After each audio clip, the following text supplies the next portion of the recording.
Live from the Skirball Center in Los Angeles, California, this is Star Trek Day 2021. Now from the red carpet, here's Stella Chu and Naomi Kyle.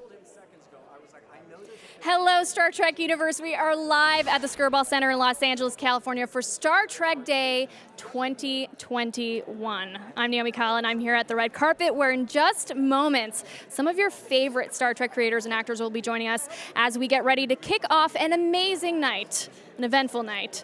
Helping me bring it all to you is my good friend, Miss Stella Chu, who is down at our main stage area. Good evening, Stella. How are you doing over there? I'm doing fantastic. This has been an amazing day so far. The main stage is almost ready for action. There will be an orchestra, I promise you, and you'll be seeing the Star Trek Day Orchestra with Jeff Russo momentarily. It's very exciting. Yes, we have a freaking orchestra, and yeah, we're going to be having a bunch of other things, trailers, world premieres, and behind-the-scenes scoop. Just some little stuff.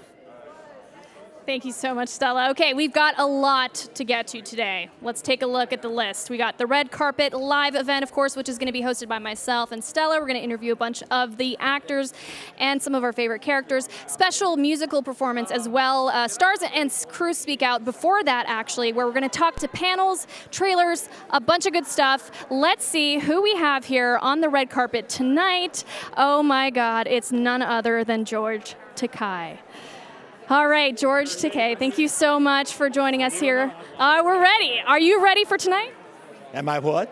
Ready for tonight? We're here. What's it like to be a part of the Star Trek universe and to celebrate it on such a special day like today? Say that again. What's it like to be a part of the Star Trek universe and to be on, like, celebrating today, of all days, Star Trek Day? It's exhilarating. It was joyously unexpected. My prediction when we were first filming the pilot, Jimmy Doohan asked me, Scotty, said, well, do you think this pilot would sell? And I said, I think we're going to love the show. There's quality here. And that means it's going to be risky. Because on television, all the shows that I love, that had thought, intelligent, well, imaginatively put together, never lasted more than one season. So I was not too hopeful, but I smelled quality with this show. So I'm not a good prognosticator. Don't ask me to predict the future of Star Trek. We've lasted 55 years, and here we are. I mean, it's crazy. You definitely hit the nail on the head. You chose the right Star Trek universe, this right show to join. Here we are in the 21st century, and we have made progress. I mean, just in the 55 years that Star Trek has been around, we've gone through an epic turbulence in human history, as well as dazzling achievements. We were canceled in '59. That very same year, we landed two American men on the surface of the moon, Buzz Aldrin and Neil Armstrong, in those puffy snowsuit and that gawky spider-legged hardware. We did it much better, not only landing on moon, but on other planets. We just beamed over, sparkled, popped out, and sparkled in. So there was that difference, but that was an amazing achievement. And in the years that followed, up to today, there's been horrific disasters, but also mind-boggling achievements. Oh my gosh, it's incredible to, first of all, meet you, for you to be here tonight, and you're making really solid points about how far we've come. And you have an amazing speech planned for tonight. I'm excited to hear what you have to say. I'll be watching by the sidelines. Thank you so much for joining us here today. Live long and prosper.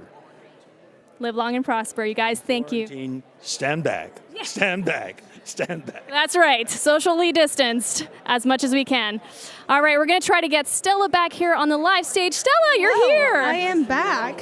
How are you? Well, you weren't here before, but I beamed you were in. practicing with me earlier. Yes, yeah. Thanks for joining me. How was the main stage? What did that feel like? Oh man, my heart was very doki in my heart right there. And being able to just be a part of Star Trek Day has been amazing, and I feel like it's kind of like this badge for all Star Trek fans. You know? My gosh, yes. And now you're an official huge fan of Lower Decks. Oh I have my heard. God. Yes. I love Lower Decks so much, and I feel like they finally made the show that was meant for me because I love engineering so much, and seeing Rutherford be this, person who really encompasses the heart of engineering, and it's just like, I feel seen. I feel heard. Aw. And you were actually dressed in our own kind of Trek bounding. Yeah, I'm trying to be the science team, That's right. Yeah. Speaking of engineering, I guess. And then for me, I'm more Captain Kirk, William Shatner, my Canadian friend. I don't actually know him, but I was this close to dressing up as a Romulan, just like this. You just got to get the ears, God. just this close. You'll have to do it for next year. Okay, yeah. Next time. Let's bring in a new guest. Are you ready to start the interviews tonight on the Yes, show let's floor? go. All right, let's do it. Noelle, thank you so much for joining us here tonight. Oh, yeah. Get a I little thought I was closer. supposed to stand right there. No. I know. Socially distanced has got us all confused about everything. Yeah. It's like, is this normal? A little bit, but it's to keep the fans away, which I am one, by the way. I love Lower Decks so much. Oh, she's a huge fan. She's been talking about it all night. Good. Okay. I'm like, cool. What does that mean? So what do we do now? Can I? Wait, don't tell anyone. That is amazing. That was a sincere hug. Oh, wow. I've been missing the hugs. And Yeah, you're my first hug in 2 years. Wow, what an honor, You Stella. hear that? Oh my gosh. Camera. Oh, so what's it like being a part of Star Trek now? I mean, you're a newcomer. I'm a newcomer. Yeah. Have you learned a lot? What's it been like? I have learned a lot. It's been like a soft landing, right? Right. Also, the pandemic has made it like a very specific way. That's right. But it's been really nice to see how people like the show and have connected with the show. Yeah. And I feel like so far the fans are really nice. And yeah. It's really nice to see nice things on the internet rather than doom scrolling. So. Absolutely, and your character is so positive and happy. Yeah, I mean, it's kind of who I am. So it's like, it's nice to play somebody. She's like me, if nothing ever, like she's like at 100. I'm like at an 80, but she's definitely very similar to me in that sense. Were the writers writing you in basically when they were like talking to you? I'm not sure about that. I'm not sure if they were writing it towards me, but I did audition for the part. So if they like had somebody in mind and then I came in and did it, then yeah. They saw it in you. Yeah, They just did. Yeah. Do you think you'll ever cosplay as your character? Oh. Interesting. I weirdly don't even like to do Halloween. So I'm like not a dress up sort of person. I actually really like that she exists as this animated character and she's like in a very special place and then I'm somebody totally different. I feel like if I merged it, I would be breaking the sacred, not bond, but the opposite of Yeah, that. it's like a kind of I'm like almost like desecrating the reality of who she is. Because if I were to do it, I'd be like kind of breaking the illusion. Okay, well, I'll cosplay her then if you don't want to. Exactly. You need to, And Stella. also, I don't need to be cosplaying. I don't need to be taking attention from everybody else. I already am, like getting Fabulous. attention, right? That's You're right. very fabulous, yes. Thank you. Yeah. We really love you. Thanks. Good luck tonight. I'm Thank sure you're you. going to have a blast. Is it your first Star Trek day? Yes. Oh my gosh. Yeah. Well, Yeah. we're so happy to have you. And Yeah. we hope Is that this you y'all's first Star Trek? Yes. I've done a Don't tell couple anyone. virtually on the web, but Cool, yeah, cool. first in-person one. Oh, well, congratulations for making it Thank to the you. live event. Thank you so much. All right, we'll let you get on with getting seated. I mean, we have a lot to show and reveal tonight, so it's a big night. Okay. You're part of the celebration. I'm also Welcome excited to see the family. second part of the season, so I'm so excited. We're excited to see what you guys got. Yeah. All right, well, have a good night, and thanks for joining us. Bye. All right. We have to find another guest. This is our next mission. Oh, I see there's a lot of Mica people. and her father. Oh, yes, that is If they true. can come on over, because Mica's a mutual friend of ours. Yeah, Come over I'm here. reeling Okay, her she in. just saw us, so she's coming over. Hey! Mica, thank you so much for joining us. Of course, it's good to see two of my favorite ladies. Yes, and your father behind, LeVar Burton. Hi, how are you? Is this live? This is Yes, live. we are live. Yeah, we're live streaming right now on Paramount Plus and a bunch of other platforms. Nice. Nice. Very Yeah. nice. Very nice. Well, Happy Star Trek Day. and you Thank you. Happy Star Trek Day. I do. We met very briefly at E3 a few years ago in the Throwback. before times. In the before times. Yeah, This that, is such a small world. that, I that used to know. be our daddy-daughter hangout. It's E3. true. We would go to E3 every year. Yeah. That's Yeah. amazing. Rest in peace, E3. I know. Mm. Rip. Do you think you guys will go to Star Trek conventions together from now on? Oh, Well, we'll see. You know, see. that would be cool. That's all you're gonna say. That would be cool. That would be That cool. would be cool. That would be cool. That would be That would be cool. cool. I drag him to anime conventions, so I will attend Star Trek conventions. There you go. Absolutely. Okay, I need to ask though. You have a presentation tonight. I do. Are you nervous? How are you feeling about it? I'm nervous every time I speak in public. Really?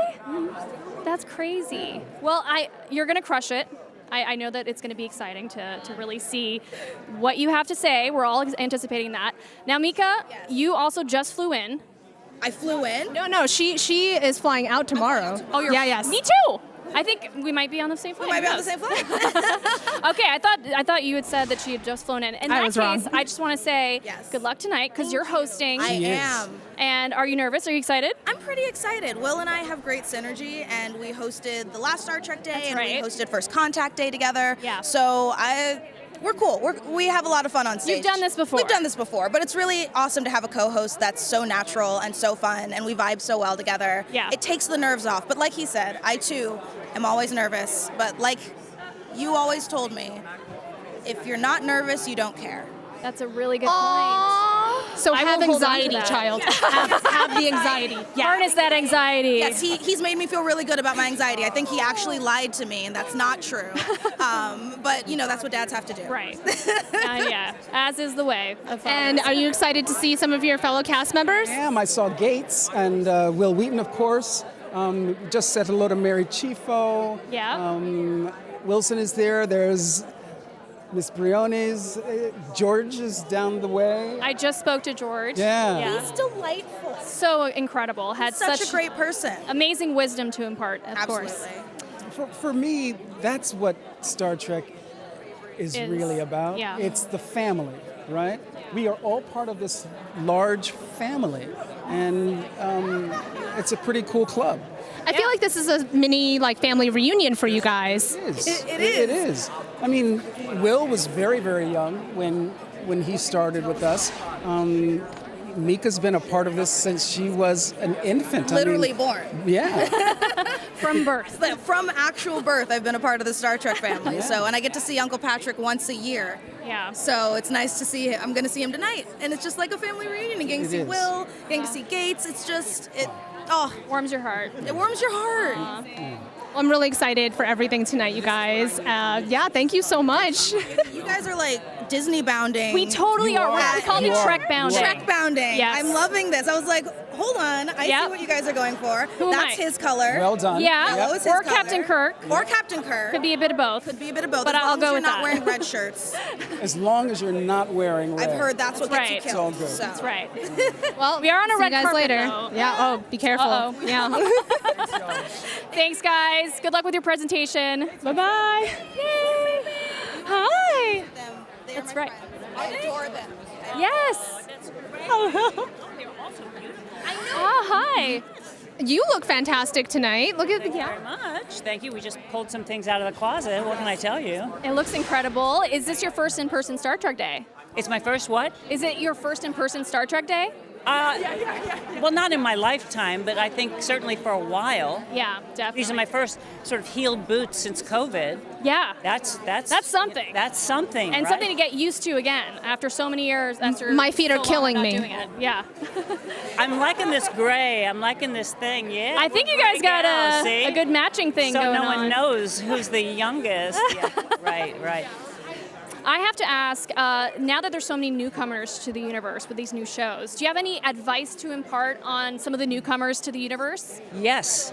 Get to know the fans, because we have some of the smartest fans in the world. Oh, yeah. They are physicists. They are doctors, surgeons. I mean, you'll have people come up to your table and say, listen, I don't need your autograph. I just wanted to say I became a surgeon because of you. And you're like, Oh my gosh. Yeah, right. Yeah. I mean, how fabulous is that? That is fabulous. And also, I mean, you know, I had an operation. I had a ruptured appendix once, and I'm like in real pain. Yeah. And the doctor walks in and goes, Dr. Crusher. So, you know, there's some good payoffs. He discussed the operation with me, more information than I actually needed. Right. But it all came, he saved my life. Oh, that's amazing. That's not bad. But really, I was scared of fans when I first started, and I had been stalked when I was in my 20s, so I was really terrified a bit. Yeah. And the more I sort of started to meet the Star Trek world, they're so smart, they care about the future. Yeah. They walk the walk, you know, they care about the environment and issues, and they really want to discuss issues and not just say you're wrong and I'm right. And it's getting people to think is one of the greatest gifts of this show. Yeah. So I think it's great, and I think that when our show added the family, where you had your whole family, the quality of life, it's like we're not only going to explore, but we're going to do it as a family, because we know that you have to be with your kids to be a good parent. So Yeah. I would say embrace it. That's my advice to newcomers. Don't be as scared as I was. It took me too long to sort of relax. Yeah. And I find that I love all of these new cast members from all the shows.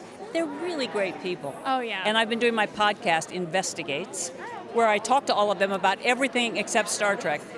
And I've had a ball. It's been great. So I want to listen to this podcast now. I know, Yes. we're going to have to go download it Investigates. after. Who do you think you are? Yeah, I did a great one with LeVar.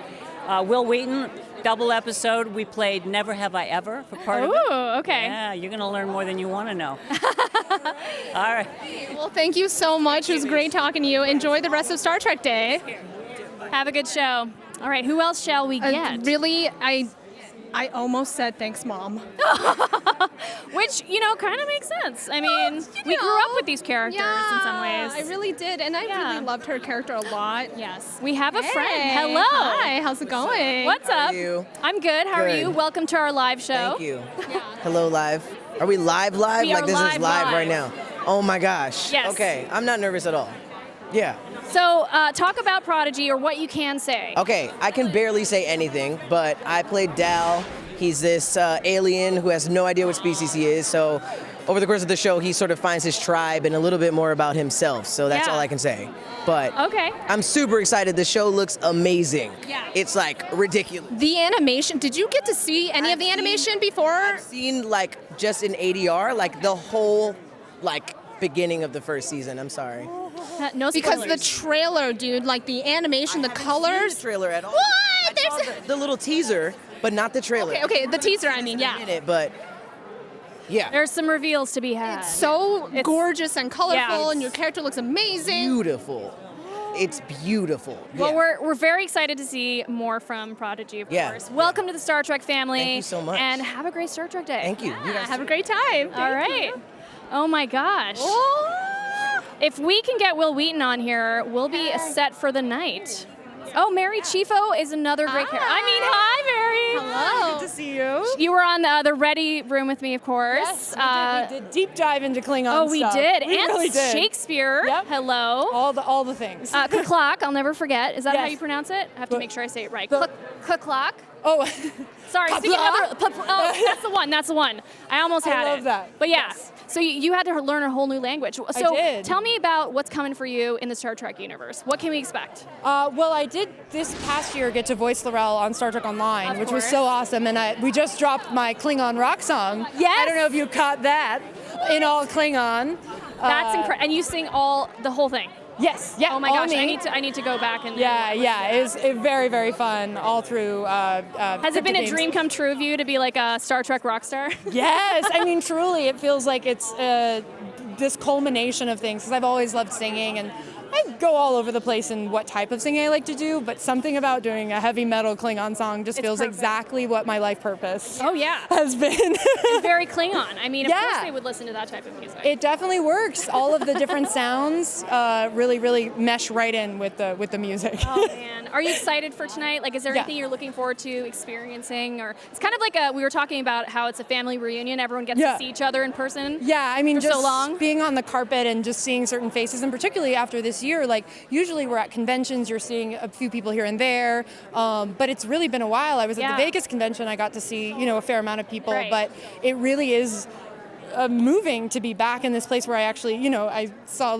Burton again, and I was like, oh, you make me so happy every time I see you. And he's just one of the 4 horsemen of wholesomeness. Yes, indeed. And I am more wholesome now tonight because of that. But it is really beautiful. It does very much feel like a reunion and a celebration of all of the different iterations. And I've been speaking to this on various chats on this carpet of just like how each generation, each iteration of the show keeps building on itself. And certainly looking at the women and talking to the women from previous shows, I've really found how each one of us have paved the way, and there's such a celebration. Certainly, I've had wonderful conversations with Gates and Marina and Terry and Nana about just that continued growth, and they love what they're doing on Discovery and other shows with the female roles. So it's great. And as a big fan of the previous shows, particularly Deep Space Nine, which I'm now introducing my girlfriend to, which is very fun. Awesome. I really do appreciate just the paths that have been paved for us. We have. Is that a Wilson Cruz? We have. Who I've known since I was 8 years old.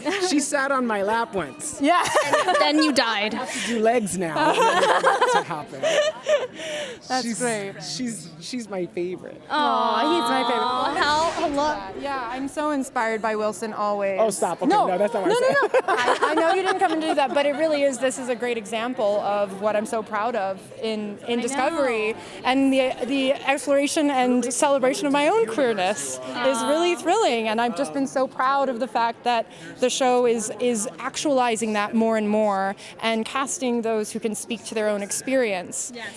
That we've had to project ourselves onto the screen for so much of our existence, and the fact that we get actual representation now is really the continued evolution of Trek. Can I just say something real quick? I have known this person since she was a child. And we talked last week? Yeah. When she came out to me, but I didn't know you were doing it publicly, and I'm literally trying not to have a breakdown right now. So I'm so proud of you. Thank you. And I love you so much. I love you so much. And I really, being on panels with Wilson and Anthony and hearing them speak their truth was really helpful to me in We finding recruited her. myself. Yeah. Yes. No, I'm kidding. This is the gay agenda. No, this is. Yes, I love it. I'm here for it. I want it. This is the queer agenda, right? Yeah. I mean, look at my boots. Yes, absolutely. Beautiful I know. rainbow I had boots. to comment on those. Those are incredible. Gayer than me now. Gotta embrace the rainbow.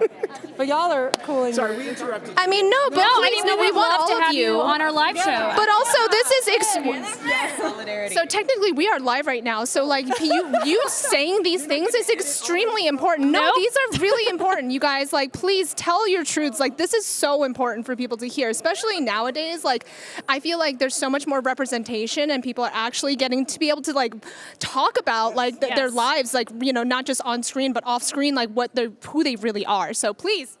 Share your I don't truths. know if you've met. Shout out to trans people. Yes. That's all I have to add. In general, anyone who's trans, Anyone we who's love trans. you. Yeah. That's great. This is what our show is about, right? We want to show the world as it exists. These are the people that inhabit it. Yeah. So why shouldn't Star Trek reflect that and celebrate it? And on our show this season, we have chosen this family, right? Because as a community for millennium, we have always seeked out those who support us and love us and see us for who we actually are and support that. And so that will continue for millenniums into 3188 and 4000. We will always find each other, and we will always let each other know that you're loved, you belong here, and we need you in order to save the world. I know. Pulling the heartstrings right As Star Trek is for families and it's for the new generation of people, and they're going to be able to see you guys on screen representing, and they're going to grow up and feel completely accepted. So thank you for everything that you've been doing and being here. now. We love you. And thank you for caring so much. I think this is what we need to see. Vulnerability is so important. Authenticity, enthusiasm. Yeah. That's what the fans are. That's, who I've always been, and I've always celebrated that about this community, is it should be about passion and care and love, for sure. And we're going to see you guys really soon, sooner than you think even. Ooh. Teasing the good stuff. Yeah, so much good stuff. Well, thank you so much, you guys. It's great meeting you. And enjoy. Yes, please, enjoy. Live long and prosper. Today. Live long and prosper. Live long and prosper. Live long and prosper. Live long and prosper. Live long and prosper. All right. Yes, new truck thing. The sci-5, right? That's what it's called. Are you okay? No, I'm not okay. Stella is having an emotional night. Not okay. Not okay. I was like, I love Star Trek so much. I grew up on it, and it means a lot to me. Actually, I really hope that my niece is watching right now. She's watched every single Star Trek, and I'm Can so you give a shout out to her? Ariana, I love you, and I miss you a lot, and I'm thinking about you so much right now, and what Star Trek represents for me, for you, and for like everyone out there who has grown up on it, is growing up with it right now, because it really has changed so many people's lives. And we've heard so many stories already just tonight about that. And I mean, it's just it's a part of the Star Trek world. Like that's what Star Trek represents, is those stories and those moments of truth when we can be ourselves. And so much acceptance and love and like patience with people. So like I hope you're watching and you're also feeling these feelings I'm feeling. I have so many feelings right now. So many feelings. Oh my gosh. Okay, so speaking of feelings, there's a lot of tweets that people are tweeting, so we can definitely actually take a look at what people have been tweeting. We're trying to get you guys involved in the live show. We want to make sure your voices are heard as well. Yes. So let's see what people have said. We were looking at some of the tweets, and a lot of them refer to that, about how Star Trek has helped them through really tough times. Yeah, that's probably why I'm also crying right now, because I was thinking about these people who were tweeting at us and talking about how it changed their lives. So let's see. Okay, so this one's really good. Okay, so my mom is an OG Trekkie. It's a bond we've always shared. I love Trek. It taught me to appreciate the differences, the hope for the future, and the care for others. It also always reminds me of my mom's love.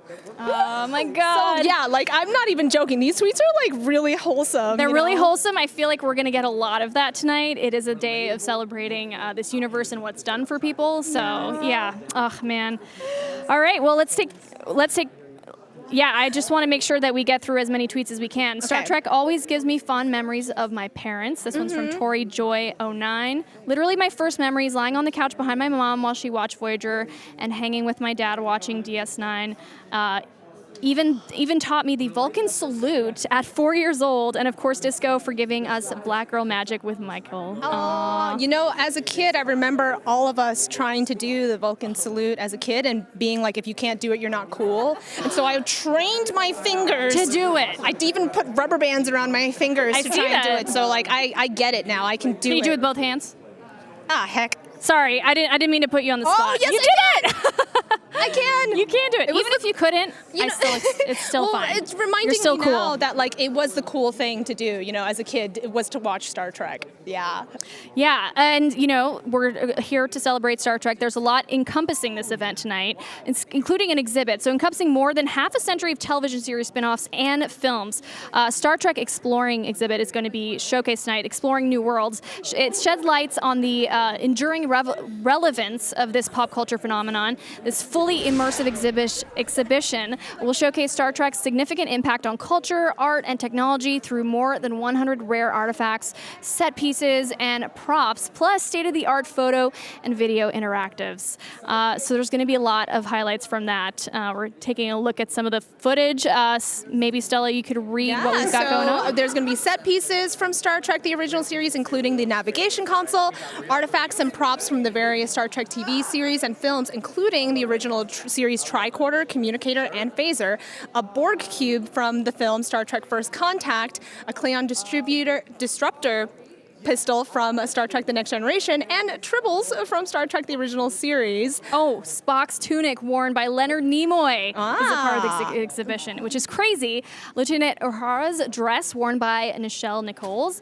Con garments, past and present, are included, including the open chest tunic worn by Ricardo Montalban and the costume worn by Benedict Cumberbatch in the 2013 I'm going to have to reboot. take a look at that. I'm a very big fan. Yeah, and Captain Picard, speaking of, of his uniform worn by Sir Patrick Stewart himself, plus a board costume, the alien Gorn, and a lot more. Yeah, there's so much available at the exhibition. Original scripts, concept art, storyboards, production drawings, spaceship filming models of the USS Enterprise. Oh yeah, and we just USS saw some Excelsior. of those. Yeah. So good. Yeah, it's going to be a lot of stuff, and I actually can't wait to go see it because as a huge costume design fan, I really want to see all of the different costumes that they used. Yeah, and just looking at like different techniques that you used to like sew. I mean, I'm getting really We're gonna get nitty-gritty. into the cosplay stuff for sure later on. Yeah, in the so show. I'm a huge fan of that kind of stuff. Set design, the ways that they put things together, is so cool. Oh man. Let's move on to a quick interview that we did with Rebecca Ramos, who was here just earlier. Romaine, I'm so sorry about that. Romaine, and she was just here, and we got to talk to her about her character number 1. So let's check it out. All right, I'm here with Rebecca and Ethan. You guys, Strange New Worlds, you're back in the Star Trek universe. What's it like? It's fantastic. It's amazing. So exciting. It's really high-flying stuff. Love it. Warp 10. Yeah, I know you're not allowed to talk about it, but what was your favorite thing that happened on set? Favorite thing that happened on set? You know, we were really anchored by the COVID protocols, so there weren't set shenanigans. Yeah, say. it was pretty dark for a while, to be honest It was with you. very dark on set. They separated us by 10 feet. We weren't allowed to talk to each other. It was. And we started at kind of the height of COVID infections. It and, was pretty. It was pretty. Dark. Not your favorite thing. I would say my favorite thing would be Anson walking in on set with his boombox on his shoulder. Those were good moments. Blasting hard rock. Those were good moments. Okay, that's a really good fact. Whenever we had bridge days, and by the way, I loved bridge days. They were my favorite days because it's when we were all together, and just stepping onto the bridge of the Enterprise is always just a moment. It's an emotional experience. But it was always when we were together, and we knew that they were long days. But Anson would bring in super loud rock, like hard rock music, and just play that in between setups. It was really fun. Yeah. Nice. That must have created a good vibe. It was good. Good stuff. Well, thanks a lot, guys. Thank you. Thank you so much, and we'll see you for the rest of the day. Enjoy the show. It was so great to meet them on the red carpet. We, of course, had Akiba Goldsman, who also stopped by the red carpet, so let's do a quick look at what he had to say. All right, we're here with Akiba Goldsman. Thank you so much for coming here on our show. Star Trek Day is upon us. What are you most excited for tonight? Well, apparently they have theme alcohol. And also they have weird nitro pops. I don't know what that is. Is that like, for me as a fan, I love seeing these themed things all throughout, and being an executive producer, you want to have these all the time. Look, Star Trek socks. Oh my God, Star Trek socks, yes. Yeah. No, I don't know if you can see that on camera, but those are incredible. Yeah, no, I love, for me and for us who get to be here, this is all a bit of a kind of a reunion. It's a little bit like, the day after the yearbook photo, because we've all been separated from each other on the various shows. So just a smattering of folks from each group is a delight for all of us. Aww. So in a way, it's your own convention, but without any of like the fan-facing stuff. It's just for you guys. Just for us. It's celebration. Yeah, and we're excited by that. We've been making a bunch of stuff quietly, right? I mean, the world has been challenging to work in, and we've been isolated in our work, whether it be writing or whether it be actually making the show, because making the show in COVID is complex and very different than how we made the shows before. But it feels like a little bit of a coming out party. Our opportunity to sort of say, hey, look what we made. Do you like it? Mom, look, I got a cookie. Well, I'm really extremely excited for Strange New Worlds. Yes. I know we can't really talk much about it, but tell us more. Well, what I can tell you about Strange New Worlds is that it is a return to episodic storytelling. Now, we're not fundamentally going all the way back to a kind of TOS episodic where what happened last week didn't happen. We're doing somewhat more serialized character arcs, but the stories themselves are episodes. They're modular. They have beginnings, middle, and ends. And what that lets us do is something that classic Trek was quite good at, which is a kind of O. Henry story, where you turn the narrative at the end, and you're like, and that thrill of a good standalone episode, be it Star Trek, Twilight Zone, that we've sort of lost that. Me too. I too chased serialized storytelling. We all have in this era. But coming back to something more singular and weekly. Yeah. It's pretty exciting. Now, another big thing you're on, Star Trek Picard. Season 2. What can you tell us about it? I'm a big fan. Okay, first, Jean-Luc Picard is in it. I was hoping. Yeah. I was worried Yeah. maybe he wouldn't be, but no, he's here. Yeah. Also, it's Star Trek. Okay. Yeah. So that's pretty much it. Yeah. So we just gotta wait to see what you guys maybe might reveal No, tonight. there's a little something coming tonight. I'm so. excited. Okay. And is that all you're doing? Are you going to surprise us? No, it's not my doing. I just help. But I think you're gonna. I think you will be pleased. If you liked the first little tease, you'll like this one as well. I'm very excited about the fact that they get to completely redo the whole universe, right? Like everything has changed. Everyone has changed. So that's exciting to me. Well, that's wait and see. Wait and see. Oh my gosh. Okay. So, without getting too much into what we're going to see tonight, I want to know your experience with Star Trek growing up with it. So I actually have. It's funny. I don't tweet, but I tweeted something today. It's the program from the very first Star Trek convention I attended in 1974. No way. It's hand typed. So Wow. some poor had to sit in the back and type 1,000 of these things. What's your Twitter handle? Everyone needs to go see this right now. Oh, I don't know. Somebody look up his Twitter handle. But it's pretty. Here, I'll show you. Oh, that's so cool. So you've always been a fan of Star Trek since you were a kid. Look here. Oh my gosh. Look, it's like. I mean, yeah, it really is hand typed. That is amazing. What a cool relic. throwback for today. Crazy? Oh my gosh. So can you hold it to camera real fast? We really want to show the audience because that is a piece of memorabilia that is literally one of a kind, and probably the only thing that exists left from 1974. Yeah. Oh my gosh. All right, turn to camera. We're gonna show you guys. Look at that. Oh, we got our moving camera here. Oh, I'm not good at this. No, you're doing great. This is perfect. Can you guys see? I'll just move it a bit. That's a crate. I mean, that's a cool little piece of memorabilia. I mean, hold on to that. Never get rid of that. I never get rid of anything, ergo this, right? Oh, nice. Yeah. Do you have any pieces of favorite Star Trek memorabilia that you own besides that one? Well, I do actually, but I mean, this one is an old one, but a couple of years, on season 1 of Picard, Michael Chabon had a couple of Dayglow Gorn paintings commissioned. Oh, wow. One for him and one for me. So I love that, too. Oh, man. Well, thank you so much for joining us here today. It's a celebration, like you said, of Star Trek, and we're just so happy to have you here and excited to see what you guys got coming. Awesome. Your Great 2 to new be here. shows. Thank you so much. Thank you. Thank you. Have Bye. a great day. Okay, people, you've seen the stars. We have interviewed a bunch of people on this floor today. Yeah, and the orchestra is set to go. I'm very excited for that. And I got to hear a little bit of a preview of their rehearsal, and it literally shook me down to the core. I'm like, so Are you going to cry again? That's what I want to know. I'm not a crier, but I guess I am. I'm here if you need to cry. You've got my shoulder. Yeah, you can't even tell the tears that are on your, this mustard green, yellow should absorb everything, probably. I think it will. It's kind of cushy and soft material. Well, it's just a very emotional day because, I mean, Star Trek is amazing. So, yeah, it's like. And you just got on board with a new show, Lower Decks. You binge watched it all weekend. I did, and I also caught up on Picard, so I'm all ready for season 2. You know, you need to watch Star Trek Discovery. I know. I'm going to get you on that. Yeah, okay, yeah. And then we'll just watch it together, please. Can we? Yeah, okay. And we're going to geek out about Commander Burnham and I don't even know who that is. Oh my God, Emperor Giorgio, you need to definitely get on board with. I am one of your so favorite excited. actors, Michelle.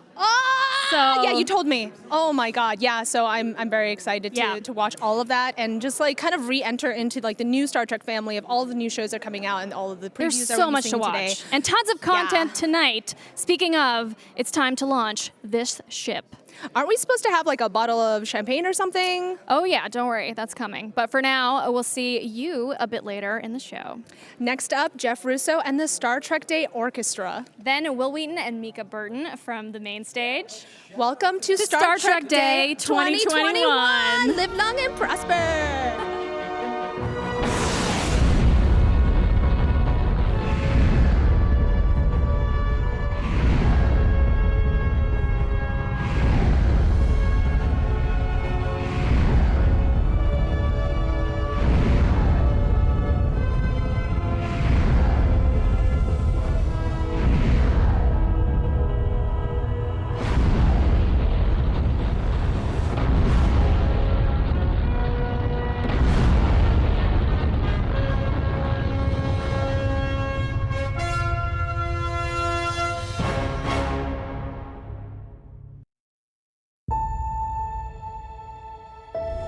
have always looked to the stars to discover who we are.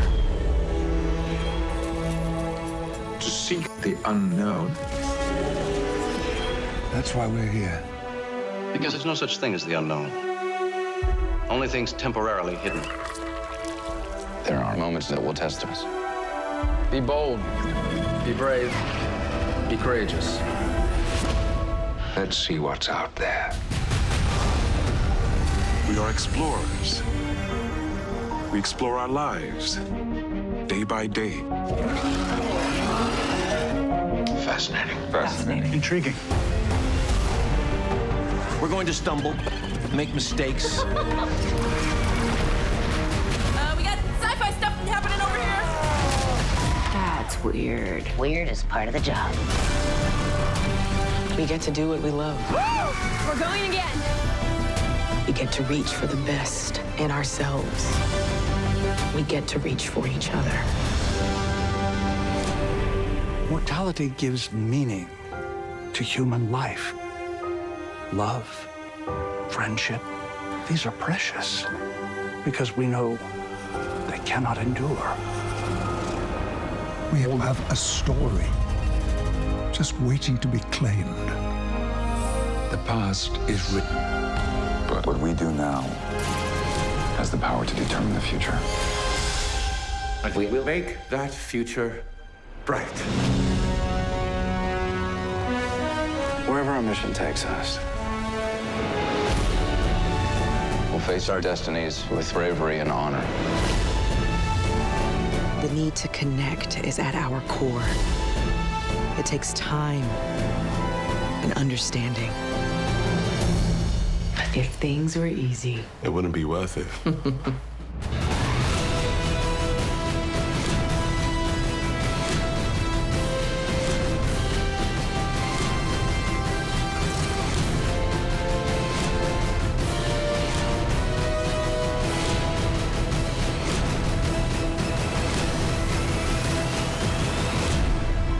We still got a job to do. to keep saving the galaxy. Helm, set a course. Headed. Engage. Let's fly.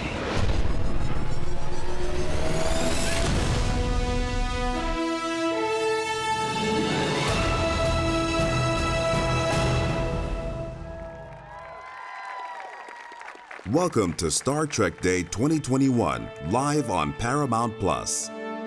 To begin our evening, composer Jeff Russo and the Star Trek Day Orchestra present a tribute to 55 years of boldly going where no one has gone before.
Please welcome your hosts for Star Trek Day, Will Wheaton and Mica Burton.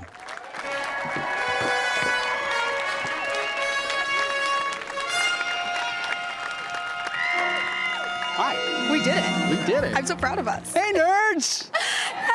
Hello, everyone. Oh, it's so good to see people in person. Welcome to Star Trek Day 2021. Mica, I am thrilled to be here with you on stage. I am thrilled to be here live to celebrate Star Trek Day. For the last year, my show, The Ready Room, has been recorded remotely from my game room at Castle Wheaton. Now, it has been great to chat with my fellow Star Trek cast members and behind-the-scenes creatives from all the Star Trek series, but I've done it through a view screen. And I am so excited and grateful to be live, vaccinated, in person, and ready to celebrate the second annual Star Trek Day presented by Paramount Plus. Absolutely. Now, of course, you all know Will played Wesley Crusher on Star Trek: The Next Generation. That is true. I'm 49 years old and still the kid from Star Trek.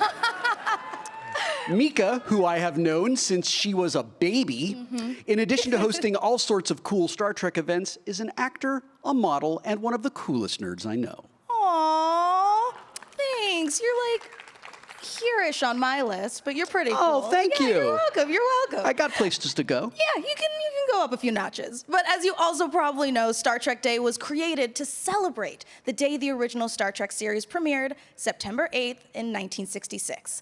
This year, we decided to make it a live event to share with you some incredible moments like special appearances from our legendary cast. We'll also give you some awesome first looks at new seasons of returning favorites and new shows too. Who here is ready for Strange New Worlds? I am for sure. Absolutely. Right? Right? It's going to be amazing. Yeah. Yes. Yeah. We have got great panels featuring a veritable galaxy of your favorite stars and creators. Also, a special musical performance by a Star Trek star that you will not want to miss. I saw the rehearsal and it is amazing. Incredible. As we did last year for Star Trek Day, we are proud to be reviving the Star Trek United campaign, where you can pitch in and make a real difference. For every person out there who tweets the hashtag Star Trek United Gives, $1 will be donated and divided equally by Paramount Plus and the Roddenberry Foundation to organizations that do the real-world work of championing equality, social justice, and the pursuit of scientific advancements. Yeah. You know, I almost didn't make it here today. Wait, what? Like, how? Why? Well, the traffic here in Los Angeles is so terrible that I used my transporter to get here, and I had a little bit of a transporter accident. Okay, accident aside, you have a transporter, like an actual real beam me up kind of transporter. Yeah, we all do. I'm really surprised that your dad hasn't shown you his. There's a transporter in his house? Yeah. What? I've used it. Where is he? We're gonna have words. I bet you will. Yeah, seriously. I'm sorry you had to find out this way. I'm... Anyhow, the beam refracted, and I accidentally made a clone of myself. What? First Riker, then Boimler, and now you? Are you serious? Yep, these things always happen in threes. They always do. As it turns out, though, it was a super convenient coincidence and a long way to go because it means there's another one of me available to interview Alex Kurtzman, who is the person at the helm of the entire Star Trek universe, while I stay here with you and all of these lovely people. Well, isn't that super convenient? I can't wait to see how this plays out. We'll find out together. Control room, please patch us through and take it away, transporter clone me. Hey, thank you, Other Will. That transporter accident really paid off. So yes, I am now here in my game room due to a transporter accident to speak virtually with the Star Trek universe mastermind himself, Alex Kurtzman. Alex, thank you so much for joining me to talk about all things Trek on this glorious Star Trek Day. Thank you, Will, and I'm so glad to be here with you virtually. I'm very, very sorry I can't be with you in person. I'm actually shooting in Spain right now, but I'm really, really excited to see what comes of today, and I'm so excited for all the fans to see what's in store for them. We will have 5 Star Trek series in production simultaneously. How does it feel to be at the forefront of the new golden age of Star Trek? It's an enormous honor for me. I feel like we are all part of a continuum, actually. Trek has been kept alive by the fans for 55 years, but it's also been kept alive, obviously, by all the different people who've worked on these shows. And I think that I stand on the shoulders of many of them. And I think everyone who's currently working on our Trek shows now feel a similar debt. You mentioned that we're standing on the shoulders of those who came before, and there will be people in the future standing on our shoulders now. I've thought of Star Trek these last few years as this complicated, beautiful crystalline entity where everyone supports everyone else in this weird structure that you are in charge of. So this is my big home run swing. Can you tell us anything about the new series and seasons that are coming up? You are going to be seeing some surprises tonight. The showrunners of different shows are going to give you teases of what's coming. So I don't want to steal their thunder.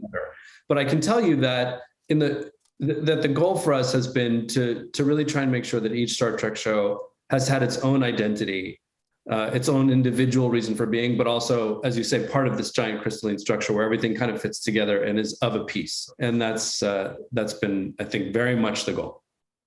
So you have all these different shows, and each one very much has its own identity. Are there any ideas or possibilities that just keep you super charged up about the franchise? For me, Star Trek at its core is about optimism. Mm-hmm. And what I love is that in this particular moment in time, where there is so much division, and I think so many people are feeling that around the world, Star Trek keeps reminding us of the possibility of what we can be. And I've always sort of thought of it as a compass or a roadmap to our better selves. And that's the thing for me that keeps me most invested in continuing to tell Star Trek stories. This year, we're celebrating 55 years of Star Trek. And I think a lot about the parallels we have today to what was happening in the 60s when Star Trek premiered.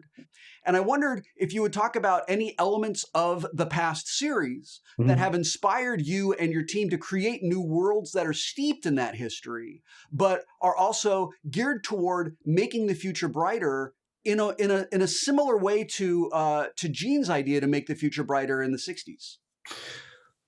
I think that science fiction at its core is not really about the future. Science fiction is really about now. And Star Trek, I think, did that better than anybody, because Gene saw the issues of the day. You could tell how incensed he was by them, but he was smart because he understood that if I attack this directly, I'll never get it on the air. If I use science fiction and use allegory to address the issues that are going on now, I can actually talk about them in a way that's very palatable to people. So my feeling is that part of the responsibility of Star Trek for every generation who's carrying it forward is to look at the issues of the day as they did in the 60s and say, how can we tell stories that reflect our time? You really can't do Star Trek without thinking of it in that way, I think. Star Trek is always making progress and looking ahead. I'm sure you are doing that with Star Trek. So in addition to the 5 shows we know about, are you able to tease or discuss anything in Star Trek's future? As much as we have 5 shows on the air, which is kind of a miracle in its own way, we're not in a hurry, meaning we only want to put things on the air that we feel are worth it. For example, I know there's been a lot of conversation about Starfleet Academy, which we are very excited about. And when we talk about there's this new generation that's going to come and it's going to inherit the problems of the old generation, and what are they going to do to make the world better, to solve it? How are we going to avoid the mistakes of our elders, and how are we going to learn from the wisdom of our elders? That's a really wonderful thing to consider when you think about something like Starfleet Academy, whereas, as you know, actually you uniquely know, when you're a kid on a starship, you're still really figuring out who you are. Yeah. When you're an adult on a starship, it presumes that you've actually gone through Starfleet Academy, that you have, found your identity more or less. And when you're in the academy, so much is still up in the air. And I think that that's again a very interesting mirror to the moment that we're in right now. I will very presumptuously offer myself as a consultant. Yes. If you ever need to talk to someone about what it is like to have been a child on a starship surrounded by adults, because I have thoughts. Yes, I want to hear all of them. Alex, I know that you're very busy. You are running lots of Star Trek right now. So I really, really appreciate you taking time to sit with us today on Star Trek Day. Happy Star Trek Day to you, and live long and prosper, sir. Live long and prosper, my friend. Thank you so much. Thanks to everybody for coming out today.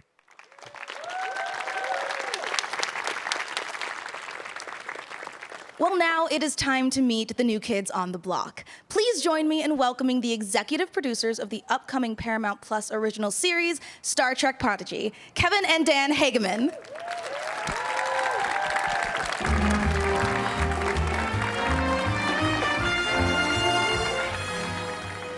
Oh my gosh. Well, thank you guys for joining me. I'm so excited to see you here. I love it. This is our first time here, so thank you guys. Thank you. I really hope it's not our last. No, it won't be. It won't be. If the show is good, I'm kidding. Yes. Prodigy is the first Star Trek series from Nickelodeon Animation Studios and CBS Studios, aimed at both kids and viewers of all ages. So, Dan and Kevin, how is Prodigy coming along? We are working as fast as we can. We got a fall release coming up, and everything is looking beautiful. I swear, like where we're sitting, we're seeing this stuff coming in from all these artists and musicians. It's blowing our minds, and I really hope it moves you guys just as much as it moves us. I'm sure it will. And you've been working on production, so the typical question is, what have been some of your favorite moments from production? Well, in a COVID world. Right. Honestly, one of my favorite moments is this, being able to be backstage with not only some of our crew, but also some of the crews of some of the most amazing shows out there. Aw. Heck yeah. Yeah, that's awesome. And I heard from a little birdie that you guys have something to show us today. We do have something to show. But I think we're going to get some help from a certain captain who I believe has a message for everybody. All right, let's roll that clip. Hello, and happy Star Trek Day. I'm so sorry I wasn't able to be there today, but I hope you all have a wonderful time. And to make it even more wonderful, I'm so excited to share with you the very first official trailer for Star Trek Prodigy. Enjoy. No. There's no purpose here. How did a ship get inside here? The more important question, how do we get it out? Join us. You always wanted to see the stars.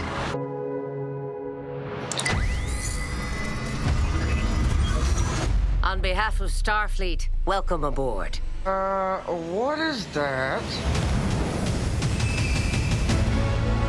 Have you ever even flown a ship before? No. Does it show? Disabling gravity. Okay. We get to go there and explore it. This ought to be good.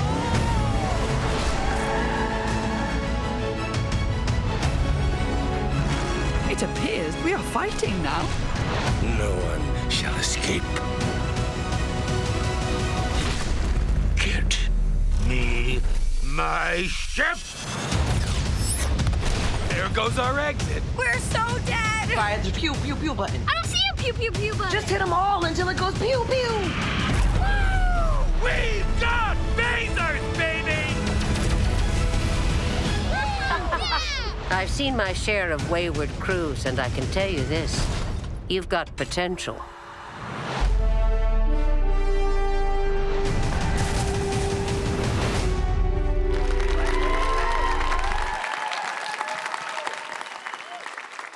Well, there it is, folks, your first full trailer for Star Trek Prodigy. That animation is beautiful. My goodness. It's wow. It's bonkers. It's bonkers. It's bonkers. So let's meet more of the cast and crew who are bringing this new Trek to life. Everyone, please welcome director Ben Heben.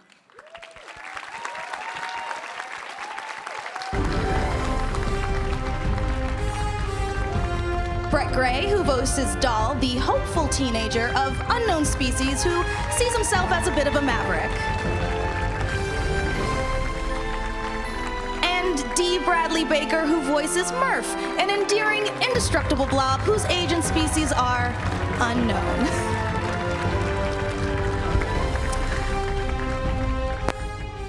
Well, thank you guys for all being here. It's so cool that we're in person. It is. Right? Look at this. We're not on Zoom, we're on a stage. And in addition to this treat of all being here together, we have one more treat we would like to show you all. So, Hagemans? Oh, we've got officially our key art reveal. Dun, dun, dun, dun. Maybe I should have let D made the trumpet. Can you make a good trumpet?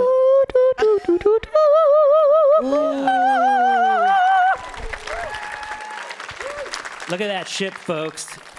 You're getting a good look at her. She's beautiful. I'm so excited.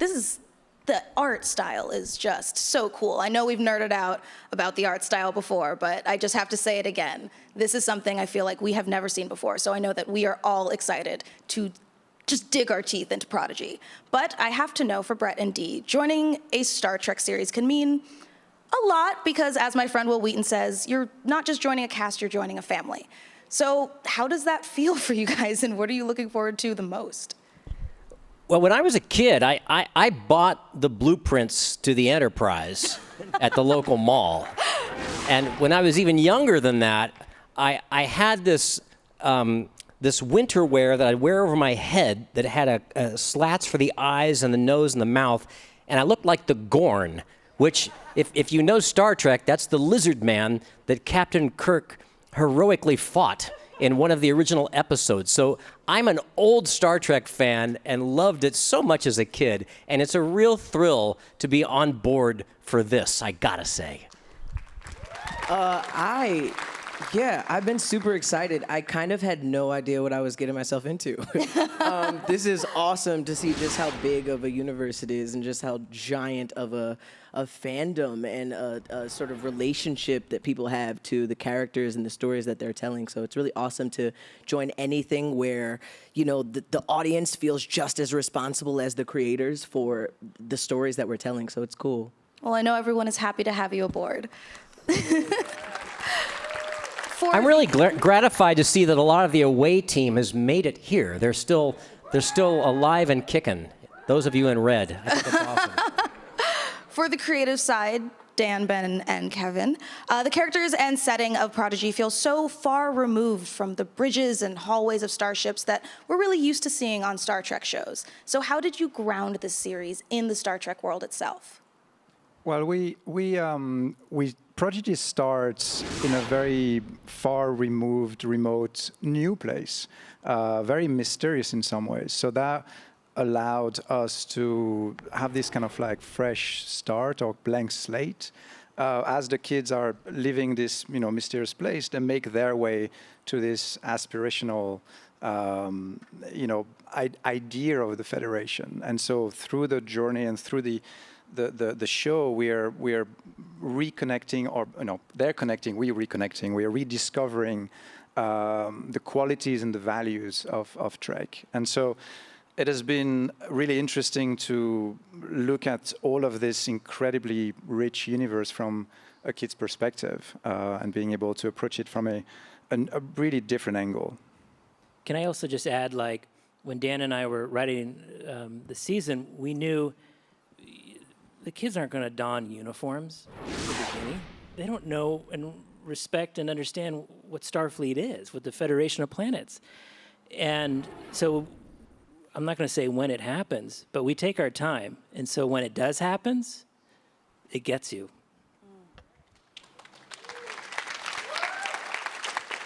I'm excited to see that moment. I love emotional moments in a good show. Brett, it seems from the trailer, Dahl is the taking lead of this group. So can you talk a little bit about that? What can we expect from him? What is it like leading a bunch of misfits? Well, definitely expect a journey because Dahl doesn't lead very well at the beginning. But voicing Dahl is really awesome, and just sort of piggybacking off of what you just said, it is one of those moments where he does get there to become a leader and to really understand that it's important to lead and it's important to know everyone's place and to respect that place and to be able to lean on people, as a teenager. My character is sort of like by himself for most of his life. So it's been really awesome to sort of voice his journey, learning to be able to trust people and learn who he is and who everyone around him is and how he can be of service. More so than just taking. So it's awesome. Yeah. Absolutely. And press every button is already top-notch. Press every button until advice. one of them goes pew, pew, pew. That's it. I mean, he's already miles ahead of any other leader Miles I've ahead. seen. That's Yeah. all you have to do is press the button. Press the buttons, now you're a captain. 10 out of 10. Exactly. It's funny, like all of the crew would disagree with you. Like it's unfair that they're not here to argue that he's just claiming the seat. Definitely. He does claim. He claims. He looks good in the seat. It's all right. We'll let him have it. Exactly. And for Dee, we are really dying for some spoilers here. And I know you might not be able to tell us in English, but is there any chance we could get a really good spoiler as Murph would let us know? I'm so excited. Yes. I can spoil lots of major plot points in Murph's language. Tell them what happens at the end of season 1.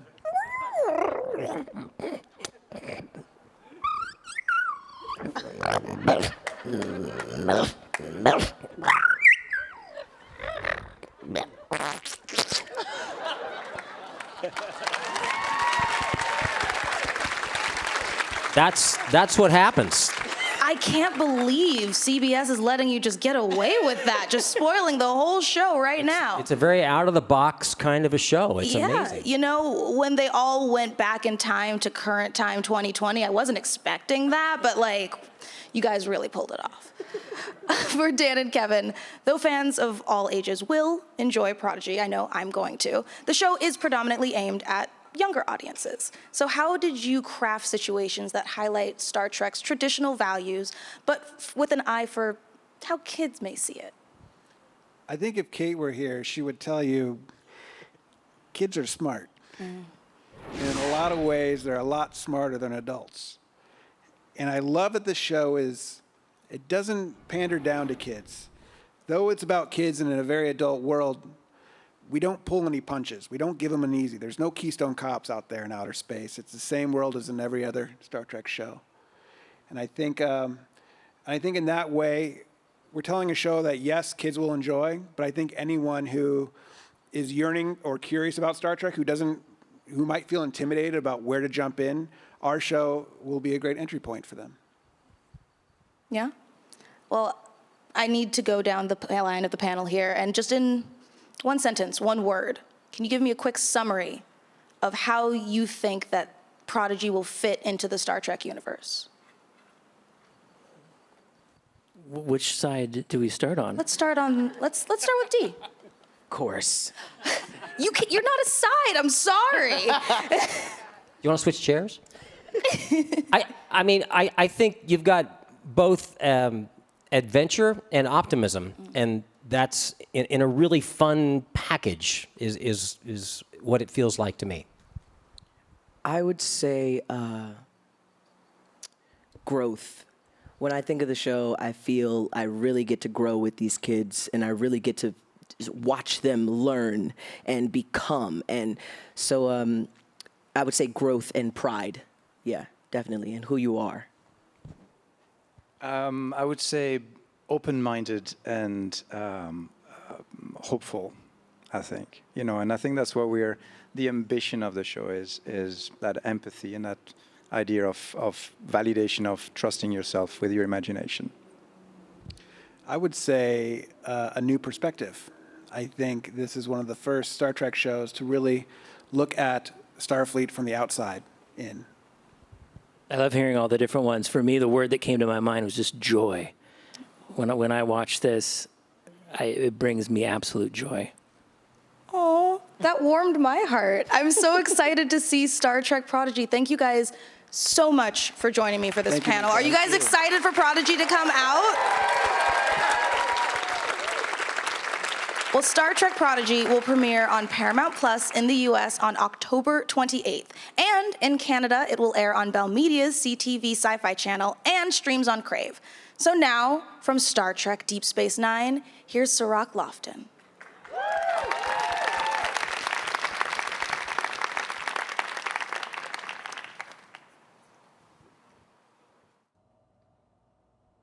By the time Star Trek Deep Space Nine premiered in 1993, Star Trek had been to the edge of the galaxy and back.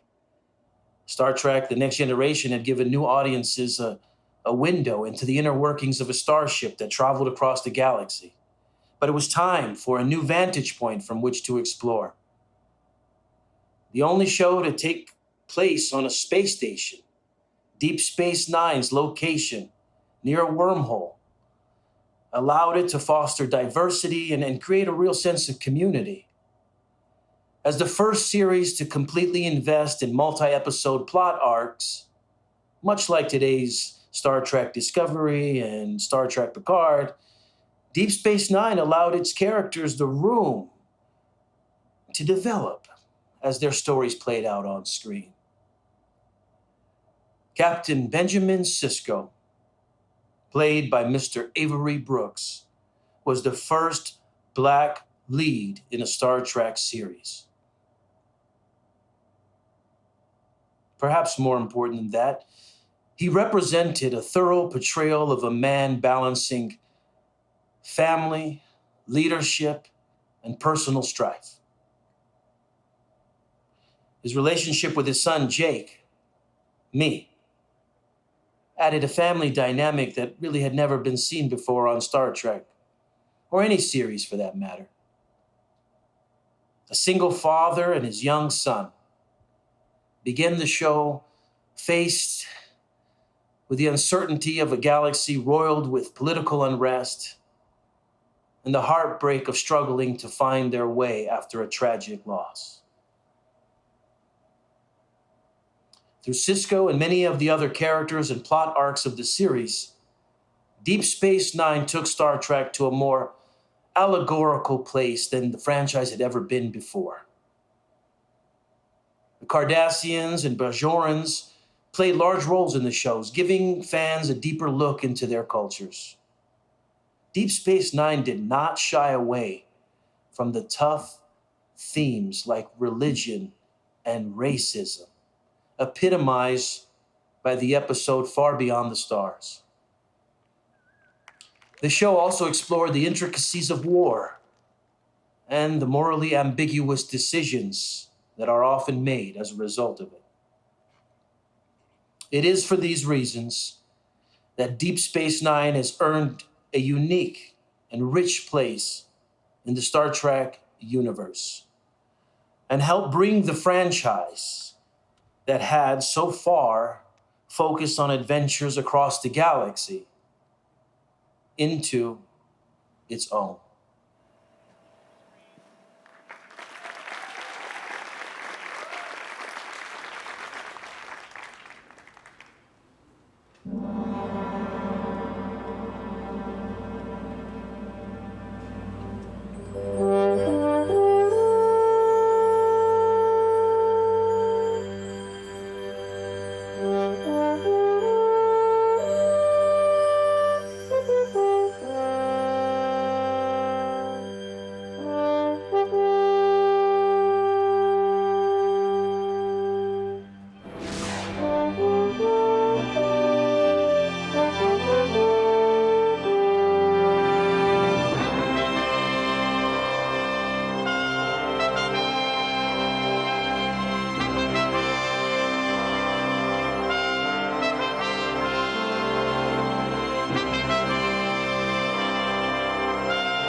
I was talking to Jeff on the side stage about how, I'm sorry, I turned my IFB up too loud. I was talking to Jeff on the side stage about how incredible it is to hear all of y'all playing this music that I love from these shows that I love.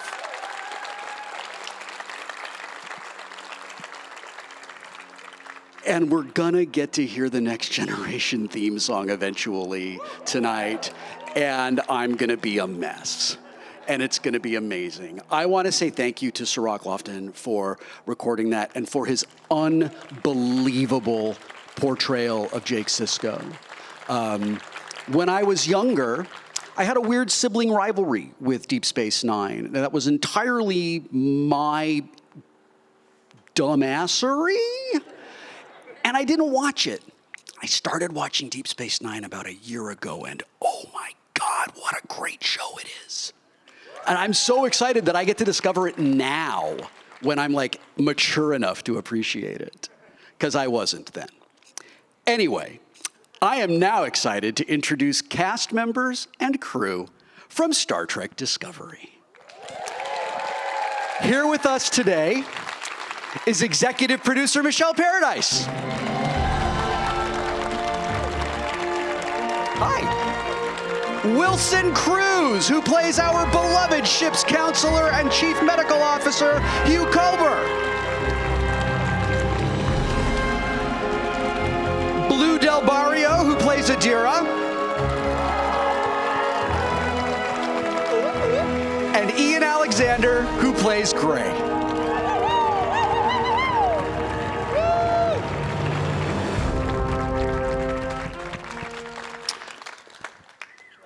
I think we should all sit together. Yeah, that was good. That was well done. Very well coordinated. Blue and Ian, we have talked through the view screen, but today is the first time we're ever in the first place together. And I didn't know if you were going to be as excited about it as I am, but I kind of feel like you are. And I just getting to meet and know the young people on Star Trek now, when I used to be the young people on Star Trek, is the most amazing thing for me. And I am so incredibly happy that you're here. I was very excited. I tried to steal the pin off your jacket within like 5 minutes of seeing you. There's a real good chance you're going home with this pin. Yes! For Wilson, Blue, and Ian, the end of season 3 sees Gray wanting a corporeal body, and Culber and Adira fully supportive of that goal. Talk about what we can expect from you and your found family in season 4. Hi, everyone.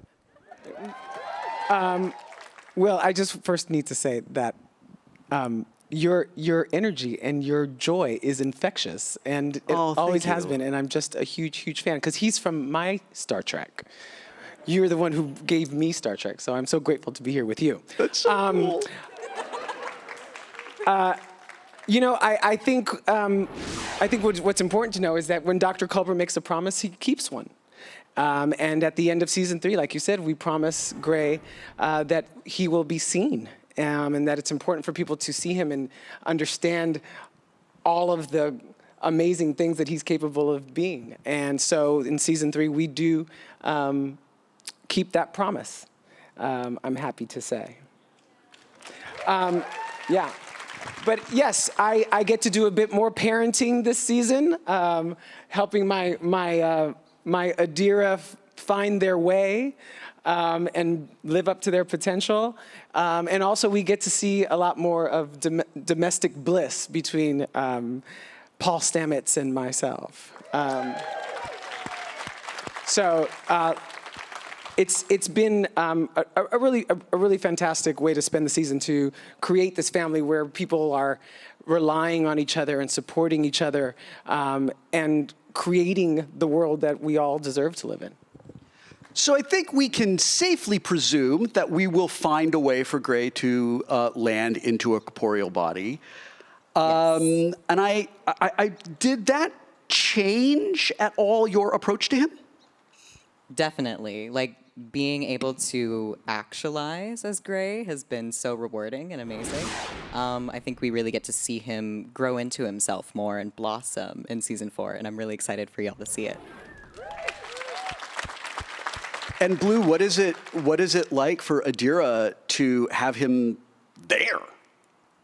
I think for Adira, it's terrifying. And for me, it was very fun because it was suddenly like I was not the only person who was allowed to look at them. I was, everybody else that was in the room could suddenly like shift their eyes to you and not have it be an accident. Like, oh shit, I looked at Ian. Like, it was really. I think that's a direct quote. Constantly. From a Wilson Cruz, I believe. Let's piggyback off of that a little bit. And Michelle, I want to start with you. This is a question for all of you, but I'm going to start with you, Michelle. Okay. Discovery spends a lot of time focusing on found family in general. It is one of the aspects of Discovery that I absolutely love because the cast of Next Generation was my found family, and it's very important to me. Your unit in particular has really resonated with fans. How does that feel? You mean the found family? The family unit. This family unit, the Discovery family unit, it feels like we have a lot of that on the show, and I love that it's resonating. We don't choose the family that we come into, but we can choose the family that we live with. And on our show, this family unit has been very, very important. Prior to that, it was Culber and Stamets, and then they find Adira and Gray, and the entire ship is a found family in some ways. They spend so much time together, and we really, as a writer's room, we think about that a lot, and we look for ways to explore that, ways to explore new relationships between these folks, between all the people on the ship. We're looking for pairings that we haven't seen before, and it makes me feel really good that people are feeling that and recognizing that, because I think for our show anyway, and I think for a lot of Star Trek shows, the science is awesome, the adventure is awesome, and it's the relationships that really stick and that people come for, and we're always looking for ways to deepen those and explore new facets of them. So. For my fellow actors, as you become an on-screen family, sometimes, if we're lucky, you become a behind-the-scenes family as well. Is that happening with y'all? No. They don't get along. It's really tough. We actually hate each other. There was weird tension amongst all of you. That's why I asked. I mean, just to state the obvious, this past year has been really challenging, I think is the word people are using now. And it was challenging for us. We were one of the first productions to start up once the pandemic started. And so there was anxiety, believe it or not, because we didn't know how it was going to work and if it was going to work. But what we did know and what we relied on and what we used to get through it was each other. And, we were a close cast before this, but I think given the circumstances in the last year and working through it, we're even closer today than we were then. And I know that, the three of us were alone up there. We were the three of the main characters actors who were living alone and then going to work. And so it was really important for us to help each other and support each other through that, because being isolated for that long can be really difficult. So all of that to say that, yes, it's been a gift to be able to go to work with these people and to do this work and say these words with people I genuinely love and who I know love me back. I can super relate to that. I know how great that feels. Blue or Ian, did you have anything to add? I think Wilson's an amazing mentor, and I really am so grateful that we've been able to grow closer over this past season. There were some times when I reached out to him for support and help, and he's been there for me through a lot of tough times. And with Blue, we have this friendship that I really cherish, and I think it's a friendship for life. And we get each other. We connect. The very first time I met Blue, we were, we were wearing, I swear, the same exact outfit, to a T. We were both wearing one dangly earring, one stud, black hoodie, black pants, black boots. The And I was uniform. like, we're gonna be friends. The uniform, yeah. We're gonna be friends. The gay uniform, yeah. That's amazing. Ian is, I've said many times that I'm going to keep saying it as long as I'm working here, but I wouldn't have been able to do this without Ian at all. And these two, you and Anthony, I have on speed dial as like for real parents. Yeah. That I call for parent-related things. And I'm sorry if that's annoying, but I do it anyway. Well, you're not competing with our actual kids because we don't have them, so we're good. Nobody's jealous. Everybody gets what they need. Wilson. Yeah. Oh, yes. Culber is going to be faced with some challenges as the ship's counselor in season 4. Without spoiling anything, would you just talk a little bit about that? Sure. That's why we're here. Season 4 was, for me anyway, it was inspired by and performed for our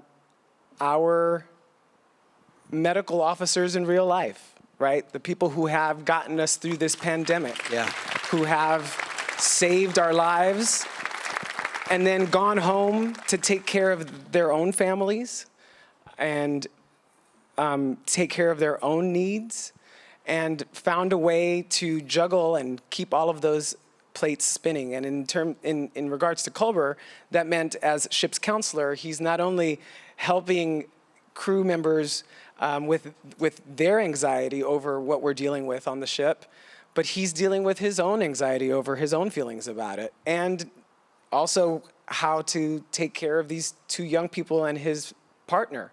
So all of that while also being the ship's medical officer. So there was a lot of spinning plates, and it really became about how does one manage all of the needs in their life.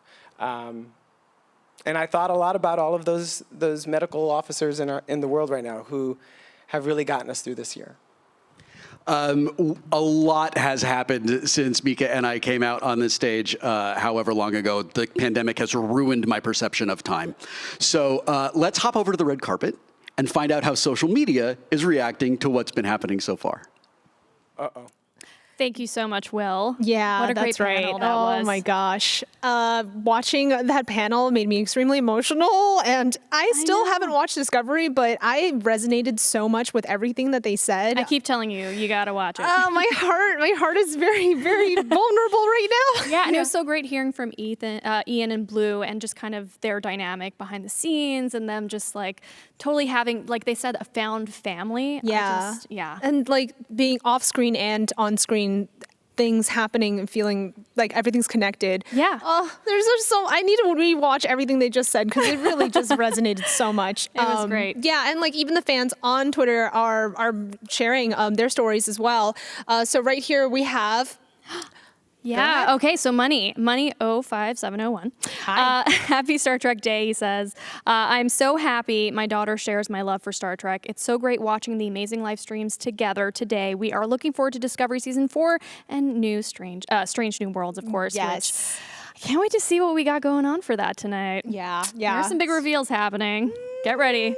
Who else do we got? All right, so Valamist says, to me, Star Trek represents hope. The idea that we can build a better, freer world in the future together.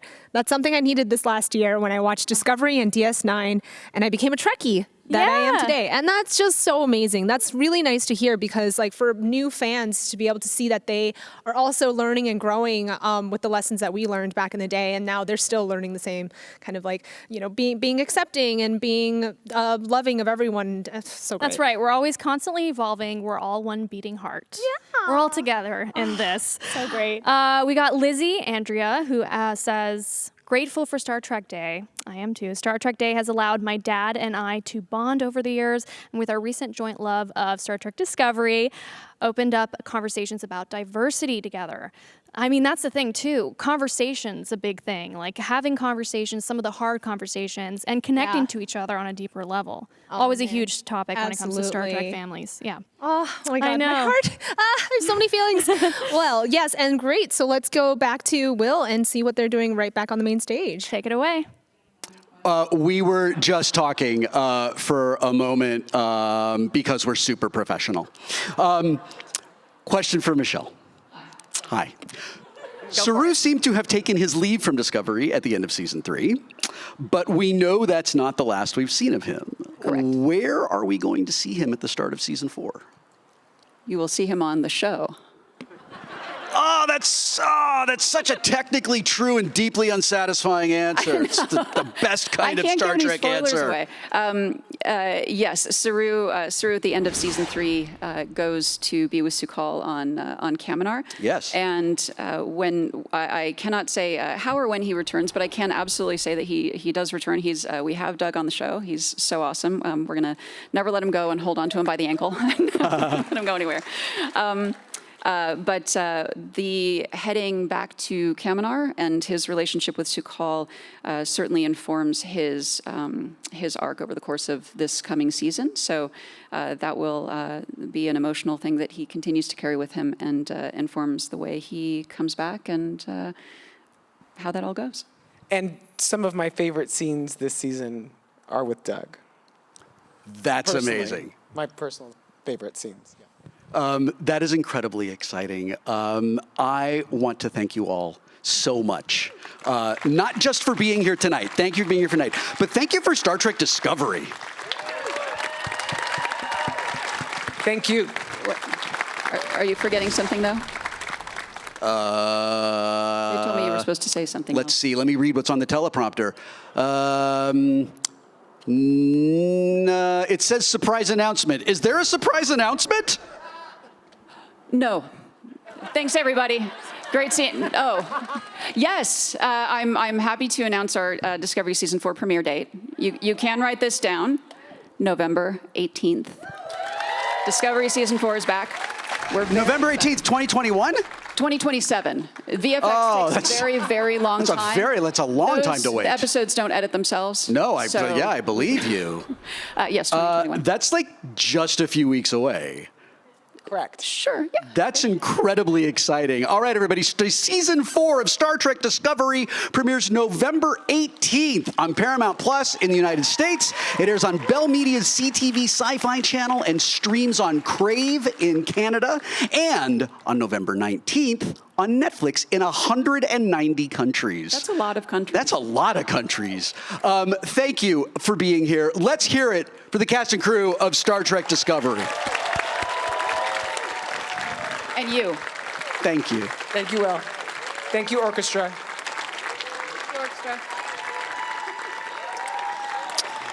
And this is your mid-event reminder that in celebration of Star Trek Day, we're bringing back our Star Trek United Gives campaign. If you get out your phone right now and tweet using the hashtag Star Trek United Gives, $1 will be donated and divided equally by Paramount Plus and the Roddenberry Foundation to organizations who do the real-world work of championing equality, social justice, and the pursuit of scientific advancements.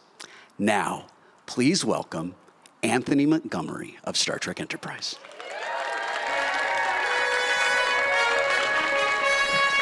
Hey, buddy.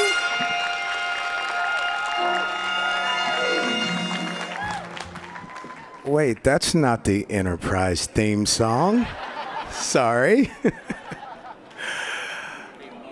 Hi, guys. How are you? How's everybody doing today?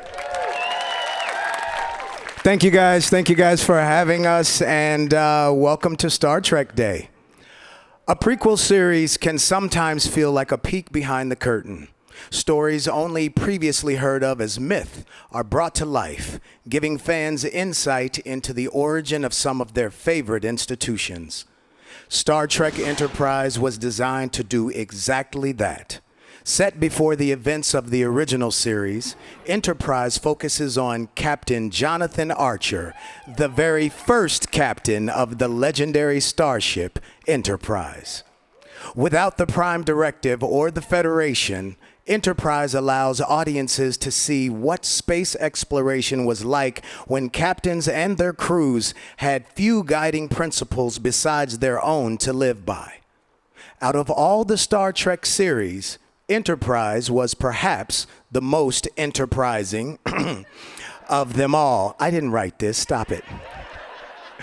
With no past experience or precedent, the series granted access to mythology that had only previously been touched on, the most obvious being Earth's journey to joining the Federation. Get rid of that fly. But viewers also gain a greater understanding of Andorian, Klingon, and Vulcan culture through the centuries as we witness humanity's first deep space mission of exploration and the true birth of Starfleet. Okay, I gotta talk to y'all right now. And for what it's worth, Enterprise is fun. Come on. Captain Archer, Trip, and T'Pol are a trio tough to match. And that's not to mention fan favorites like Hoshi Sato and, I swear I didn't write this, Travis Mayweather. For those of you that haven't seen it, that's who I played on the show. It also has action, optimism, and Jeffrey Combs all over the place. That's true.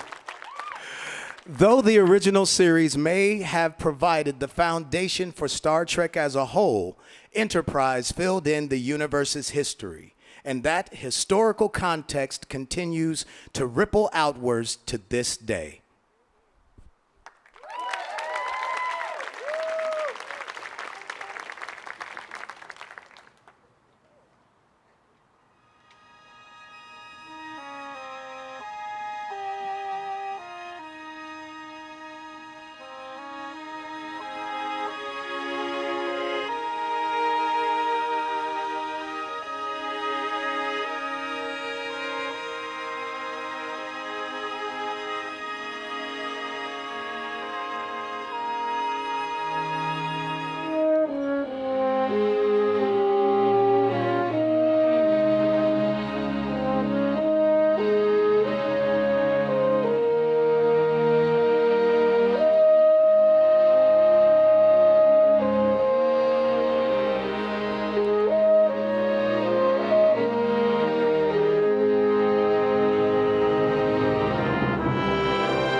That was absolutely incredible. Thank you, Anthony and the Star Trek Day Orchestra. We have a whole live orchestra behind us. This is really cool. So things around here are about to get a little stranger for our next panel. So show us how excited you are for the cast and EPs of the Paramount Plus original series, Star Trek Strange New Worlds, including Anson Mount, who plays Captain Christopher Pike.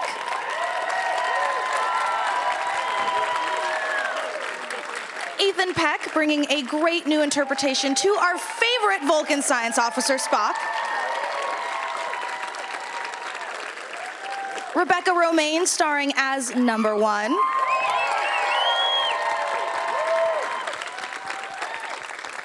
Executive producer Akiva Goldsman.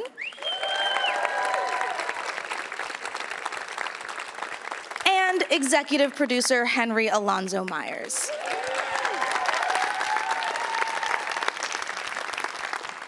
We're so excited to have you guys here today. What a beautiful panel we have. My goodness. So, we're really excited to hear everything there is to know, or at least, you know, what you're legally allowed to tell us about Strange New Worlds. I hope it's a little bit of spoilers, but not too much. But for Anson, Ethan, and Rebecca, all three of you have appeared on Star Trek Discovery. So, how is shooting Strange New Worlds comparing? Pandemic's new. That's a bummer. feel like that's everybody's answer at this point, is just like, so there's this COVID thing. We were shooting standalone episodes, and Discovery was a serialized, ongoing story. So I think that the standalone episodes was a big difference for us. We could start there, but definitely the pandemic was the strangest part of Strange New Worlds for us. Yeah, and having legacy characters is a wonderful new thing. I mean, I guess that we are all sort of filling those roles, but there will be more. So that's Legacy characters? Maybe. I don't know. With legacy relationships? Yep. Ooh. Is that a spoiler? I mean, a little bit. Is it? Am I in trouble? It's not spoiled yet. It's just turning. Tell me when I've gone too far, Akiva. That's when we just cut the stream. That's when we cut the feed. Yeah. Well, what has been your favorite moment that you guys can reveal without spoilers, COVID aside? I got to look into Spock's view scope a bunch of times, which I actually never did in Discovery because there was none, or on our Enterprise. So that's, if you know what I'm talking about, you'll recognize it when you see it. It was very cool. I think anytime stepping onto the bridge of the Enterprise, for me personally, it was always emotional. It's just a really special place to be. The first time we stepped onto that set, it was very emotional, and it never stopped. It just packs a punch every time you're on that set. And it was also the only time we all got to work together as a cast. Some of the days on the bridge were some of our longest days. Anson would always come in with literally a boombox, blasting rock music on those days.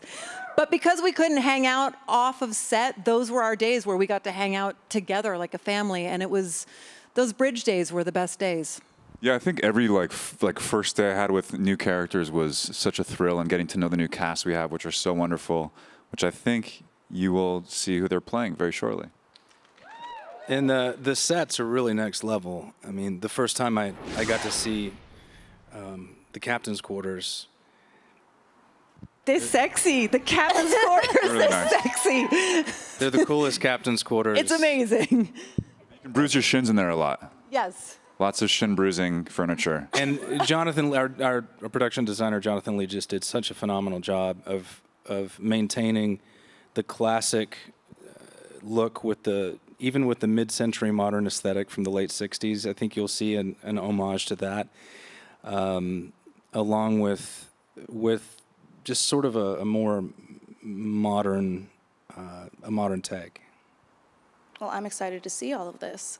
And we were speaking earlier about legacy and family, and I've been told that there may be somebody special out in the audience that we would like to introduce today.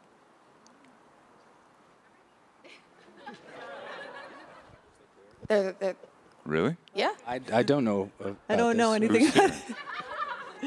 I was told to cue it up that we have some of the Nimoys in the audience today. Oh, no way. Oh, wow. I was told you knew about this. No, hey, it's so good to see you. Hey, how are you? Don't you love that? Legacy, family. This is pretty cool to Are see you going to be happening in right the now. first season? We can't tell you. That's a spoiler. We have to cut the stream. We've already been over this. Gosh, well, moving on, Akiva and Henry, before anything else gets spoiled, please tell us how it's been filming on the Enterprise. Can you tell us anything awesome on set other than the shin-bruising furniture? And what are other cool settings we get to see? Well, the first time you go onto the bridge is an experience. My favorite moments, there's a ready room off the bridge where we would place our monitors, and I would sit in there when we're doing explosive sequences, and you could see the monitor and watch everyone leaping out of the way as the flames blast. So I will cherish those moments for sure. But the most amazing thing is it when you're on it, the set is so intricate, it feels like a spaceship. It feels like we built a spaceship. I mean, everything works. You touch things, they react. All the monitors are like running things. We have this incredible motion graphics department that comes up with different things that appear on the monitors in response to what our characters are doing. I mean, it's really, you forget that you're on a soundstage in Toronto. Anson was talking about his quarters, and it's worth noting that, yes, we're filling legacy characters' outlines and all that has come before, but we're also writing them again. So it's a really complicated and exciting tightrope walk. But a perfect example is, in fact, Anson's Quarters, because there's not that much we really know about Captain Pike. I mean, we know Jeffrey Hunter's portrayal of him. We know novelizations, which are or aren't canon, depending on the day of the week. And we started talking about what kind of leader Captain Pike was and how to differentiate him from Jim Kirk or Kate Janeway or Jean-Luc Picard. And we're just getting to know Anson, and this is syntonic with the guy who carries the boombox in. He gets the group together. He is a leader, turns out, and we started talking about how Anson leads and how he likes to create consensus and how he likes to do that over a table. And we suddenly started redesigning Captain Pike's quarters to be around a table, to let it be a place where someone can cook for the people who are his crew. That the way to understand how Pike leads is to see Pike's heart, which is Pike's kitchen.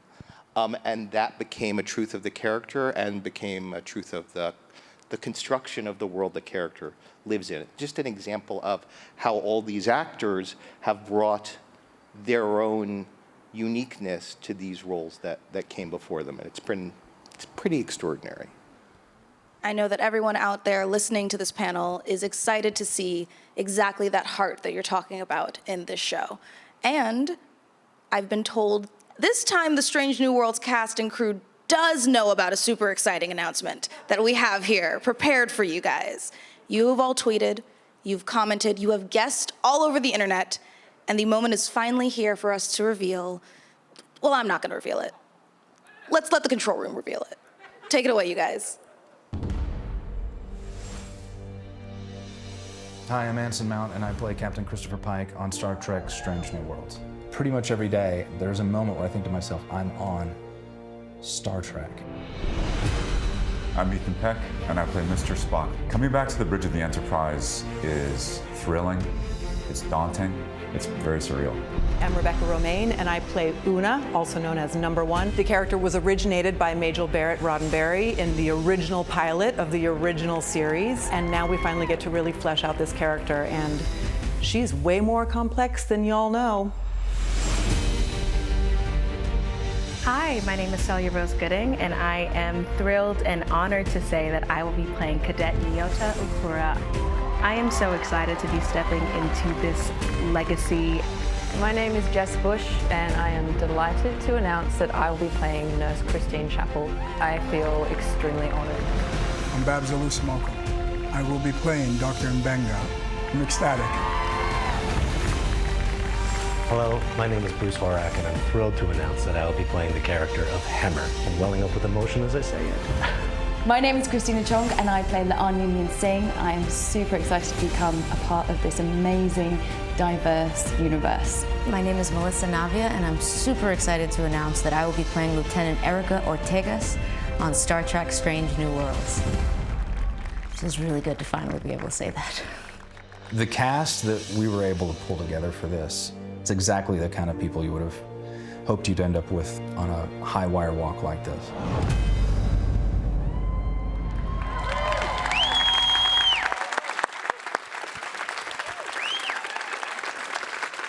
Okay, that was the first time I was seeing that too, and now I'm so hyped for this show. Uhura and Nurse Chapel, Dr. Mbenga, this is legendary, and I cannot wait to see even more of those original series characters.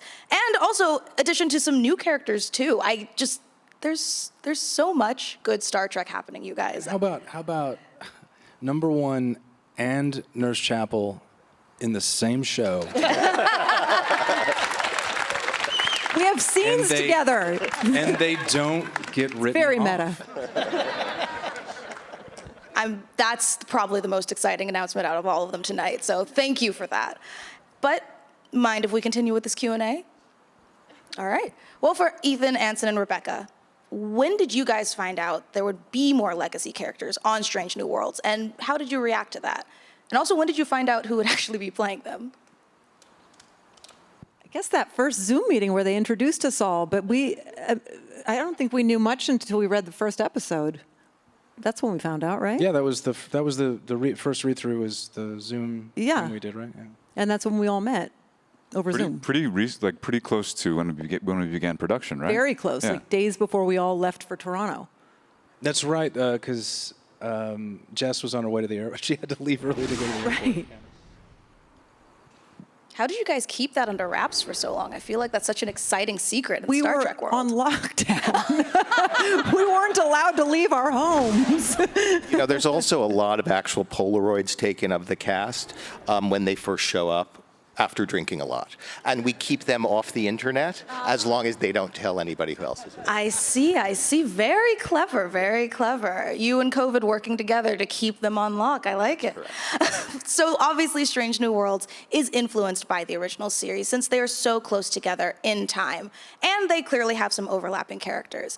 Without giving too much away, what has been your favorite original series throwback while filming? This is for all of you, and we can go down the line. Let's start at the end. That's you. Wow. I can't think of anything that doesn't spoil something. Uh-oh.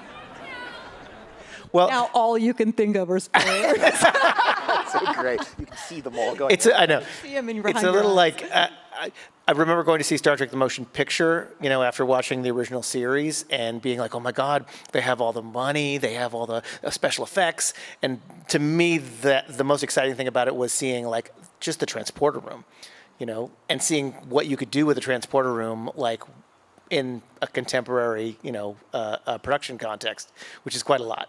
It comes to life in a way that you don't even quite realize until you're standing in front of it. There are a couple of things that were really delightful to play with as we were kind of remaking it up. One was the hints of relationships that we imagined we saw or knew we saw that were never quite fulfilled. Attractions, potential connections made or missed. That was super delightful because the original series was filled with those, and we never really got to really play them through. So we were constantly trying to imagine we were responding to promises that we thought were made in the original show, and those promises were probably made to us when we were 12. So it's a very interesting process of refining that into storytelling. It was pretty fun. Aside from the bridge, I had a lot of fun with the hair department getting inspired by retro hairstyles from the original series. I loved it. And nails. And nails. Yeah. Again, which was a challenge because there were no nail salons open in Toronto during the time we were in production. I'm going to spoil something. I know, I can see it. By the way, literally, you should have a sign that says about to spoil. I mean, it's amazing. Can I talk about feelings? Okay, go ahead, talk about We were being feelings. Spock talking about feelings. Okay, go ahead, talk about Spock. Spock's feelings. Okay, no more. Okay. Of love and attraction. Oh, God. Oh. Look, it's fair. Look, right? you've seen, obviously, you have seen, like you can't say that to a room, but you have, in fact, seen The Cage, and you've seen Where No Man Has Gone Before. So you know that on the continuum that is Spock's life, despite our desire to constantly say, oh, he's logical, he's many things. The waveform of Spock's journey when it comes to his identification as human or Vulcan, and the disciplines attendant to each of those changed, right? We've seen it move. And we can't ignore, Smiley Spock, the Spock that we meet in the original pilot and in Where No Man Has Gone Before. So that's what Ethan's alluding to, but he's going to tell you way more than I will. Get him drunk later. It's so easy. Take a Polaroid, send it to us. What? I'm not saying anything else. I feel that was great. Thank you. Thanks. Big idea of the week, which makes the Enterprise the star of the show. Yeah. Succinct. I love it. Thank you. Well, thank you guys for joining us here today for this panel. We've gotten so many incredible little tidbits, and one of the many things that we are so excited about, obviously, similar to the original series, is each episode of Strange New Worlds will contain its own story, like you said. That means a new adventure each week. So I have to know what made you decide on this format.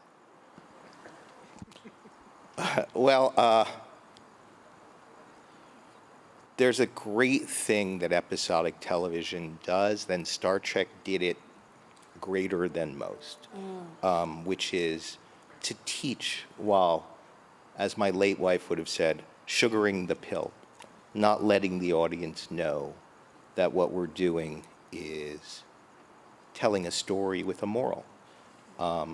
Star Trek came not incidentally in the late 60s, at a time where we could really have used and could use a lens on our behavior, our society, our hopes for the future and the present we were living in. It's not particularly different today, sadly. So we get to do that thing that Star Trek did, and that O. Henry did, and that Twilight Zone did, which is to, in a closed-ended narrative, turn it. Give you a moment where hopefully you'll look differently at the story you saw. Hopefully your view of what you thought you knew on a good day for us will be challenged by us. And that's something that is kind of unique to short-form storytelling, and one of those promises Star Trek made that we're fulfilling, we're trying to. Well, that was a beautiful way to end this panel. Thank you so much. So thank you, everybody. We really appreciate you guys coming out here for Star Trek Day. So give it up for the cast of Strange New Worlds, which, of course, will be coming soon to Paramount Plus in the United States. Very exciting. So thank you guys so much. Over to Will. Okay, I have so many things to say about this panel. Your show, oh my God, I cannot wait.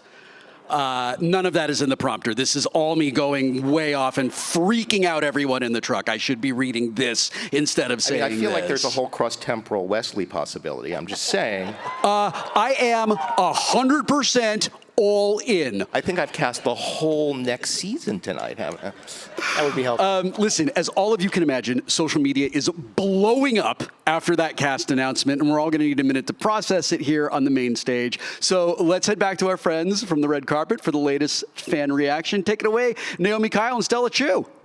Oh my God. Is the hype not real right now? I'm just processing that entire trailer and seeing everyone being revealed, and also Twitter is blowing up about it as well. There is a lot to unpack and to talk about what has just been said, and we'll put it perfectly. Oh my God, I cannot wait. Yeah, and so some of the tweets we're getting is from On The Rock 81. This announcement really got me pumped for Strange New Worlds. I'm especially excited about Uhura, a character who deserves more and will pay tribute to what Nichelle Uhura's brought to the character with the little she was given. So that is great to be able to see. The representation's really important. Super important. And I love what Akiva said too, that we're going to re-explore some of the potential friendships, relationships, romances. I mean, there's just so much teasing and I just love it. I'm totally here for it. Okay, here's another question. Another tweet from her circumstance. Okay, I almost read that wrong. I already love them, honestly. Strange New Worlds looks awesome. Yes, I cannot agree more. I mean, the stuff they're doing, and they talked a lot about the set and what we saw. We kind of got a little taste of what the set they looks said, like. someone said, let's see, Mac Travis 14 said, there's a lot of shin bruising furniture in the captain's quarters. So Strange New Worlds is just a Dick Van Dyke show in space. That was a good comparison. I love that. Yeah, I love what they said about the stuff that they're doing for the set. I mean, the set pieces already look incredible from what we can see. I just can't wait to actually get to seeing the whole show. Yeah, let's see. Another tweet from XCOT says, as a tiny kid watching the original Star Trek, I loved two characters that were different from the rest of the TV, Spock and Uhura. Back then, a black woman in sci-fi show was as new as the gay characters are today. This makes me so happy Uhura will be on Strange New Worlds. Yes. There's a lot of Uhura hype right now. A lot of Uhura love right now, which bring on the Uhura love. Faye Lily says, oh my gosh, this is going to be wonderful. Someone else says, I cannot wait. I totally feel that. And I mean, the way they tease everything, even like Ethan was like, and we're going to see other legacy characters join. And I was like, wait a second. And then we saw the presentation and we got to see who they were. And my mind was blown. A lot of screenshots from this. And I'm actually seeing a lot of really cool hairstyles from the show. I mean, I know that this is a reenactment of the old like 1950s, 60s style, but we're modernizing a lot of the looks as well. Yeah, bringing them back to a little bit of hints from the 21st century. Yeah. Oh, apparently, according to Hall Manut says, okay, but Uhura's first name being canonized, that's amazing. Yes. Everything. Also that. Obi-Wan says, this is what I have been waiting to see. Yeah, I mean, after season finale of Star Trek Discovery, season 1 and 2, there were some hints thrown, and I could not... I mean, I was kind of sad to see that we weren't going to see more of that, and now they're bringing it in Strange New Worlds, and I just can't wait to start watching. Yeah, a lot of people are saying they're so much more excited now that they've actually seen the trailer. I know. The character reveals. Yeah, lots of screenshots and screen caps. It's a lot. Everyone is really, really excited. Oh man, I just can't wait. I think what they're doing with the show is the right approach. And hopefully we're going to see a lot more tonight. This is just the beginning. This has been a crazy big night already, and we're only halfway through. Stella, what did you think? We saw Star Trek Prodigy. Oh my God. Yeah, I'm really excited for the format of the show, which is so different from a lot of the other like series up until now, which have been serialized. And they talked about it in the panel that this was much needed. And it's true. It's great because now they get to explore things that they weren't able to before, with each episode kind of feeling like its own Twilight Zone feeling. And I'm hoping that we get to discover a lot of new races, a lot of new, moments for diplomacy, which is some of my favorite parts of Star Trek. Yeah. One of the earlier highlights, of course, was the debut of the stunning first full trailer from Prodigy, as we just mentioned, introduced by the absolute legend, Kate Mulgrew. So let's take another look at that right now. Hello, and happy Star Trek Day. I'm so sorry I wasn't able to be there today, but I hope you all have a wonderful time. And to make it even more wonderful, I'm so excited to share with you the very first official trailer for Star Trek Prodigy. Enjoy. Hope. There's no purpose here. How did a ship get inside here? The more important question, how do we get it out? Join us. You always wanted to see the stars.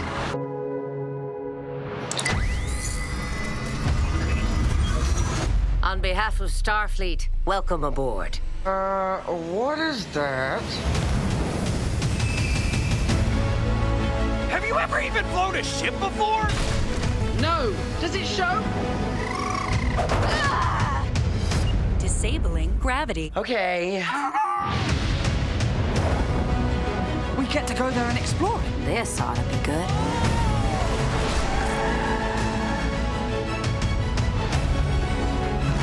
It appears we are fighting now. No one shall escape. Get me my ship! There goes our exit. We're so dead! Fire the pew pew pew button. I don't see a pew pew pew button. Just hit them all until it goes pew pew. Woo! We've got phasers, baby! I've seen my share of wayward crews, and I can tell you this. You've got potential.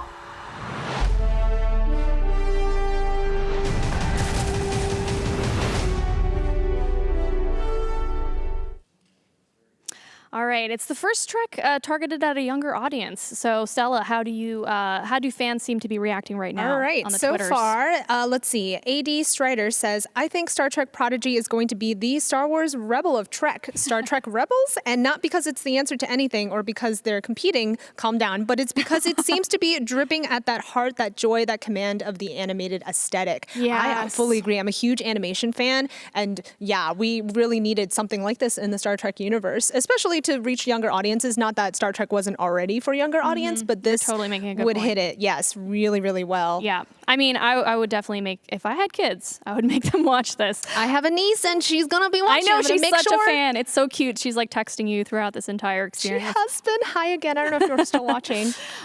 So, of course, we also got, I don't know if you saw, but November 18th, we're getting season 4, Discovery, which, I mean, when I heard that, I was like, yes, thank you.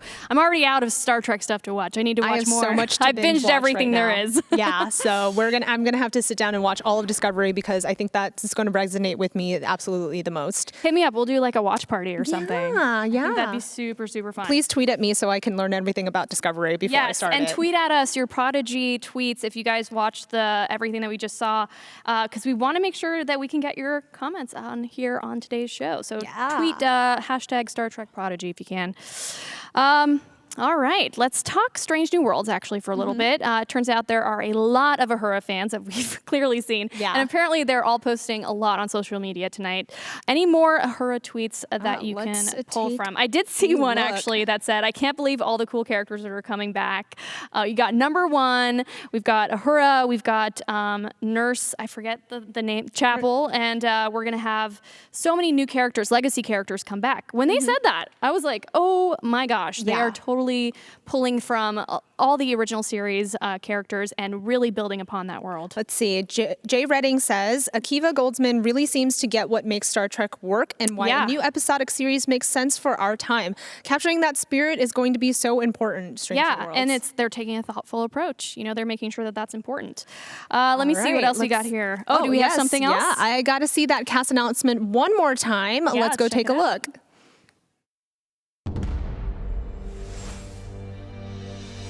Hi, I'm Anson Mount, and I play Captain Christopher Pike on Star Trek Strange New Worlds. Pretty much every day, there's a moment where I think to myself, I'm on Star Trek. I'm Ethan Peck, and I play Mr. Spock. Coming back to the bridge of the Enterprise is thrilling, it's daunting, it's very surreal. I'm Rebecca Romaine, and I play Una, also known as Number 1. The character was originated by Majel Barrett Roddenberry in the original pilot of the original series, and now we finally get to really flesh out this character, and she's way more complex than y'all know. Hi, my name is Celia Rose Gooding, and I am thrilled and honored to say that I will be playing Cadet Nyota Uhura. I am so excited to be stepping into this legacy. My name is Jess Bush, and I am delighted to announce that I will be playing Nurse Christine Chapel. I feel extremely honored. I'm Babs Alusimoko. I will be playing Dr. Mbenga. I'm ecstatic. Hello, my name is Bruce Horak, and I'm thrilled to announce that I will be playing the character of Hemmer. I'm welling up with emotion as I say it. My name is Christina Chong, and I play Laan Lilian Singh. I am super excited to become a part of this amazing, diverse universe. My name is Melissa Navia, and I'm super excited to announce that I will be playing Lieutenant Erica Ortegas on Star Trek Strange New Worlds. Feels really good to finally be able to say that. The cast that we were able to pull together for this, it's exactly the kind of people you would have hoped you'd end up with on a high wire walk like this.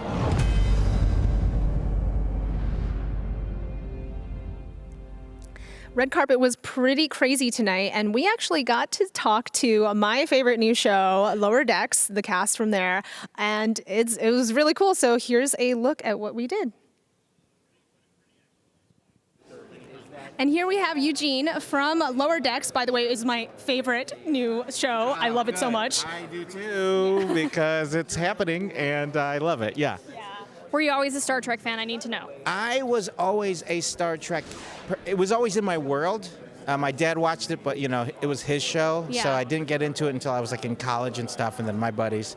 We went TNG though, so it was like, He was original series. We were TNG. Watched it with my buddies, and and then kept watching it. And then once I got involved with this, it was like I had to do a lot of homework. Yeah, and Yeah. what was it like going back and revisiting all those old shows and getting... Oh, it was great. I mean, it was scary because it was like, my character does a lot of the technobabble, a lot of the... Which she loves, by the way. Yeah. No, you're my Huge favorite fan. character, by the way. The fact that you're and love engineering. I love engineering. Everything about it. Yeah. Can I join? Oh, totally. Hey. Welcome, welcome. How are you? I'm Jerry. I'm also on Lower Decks. Yeah. Yes, oh my God.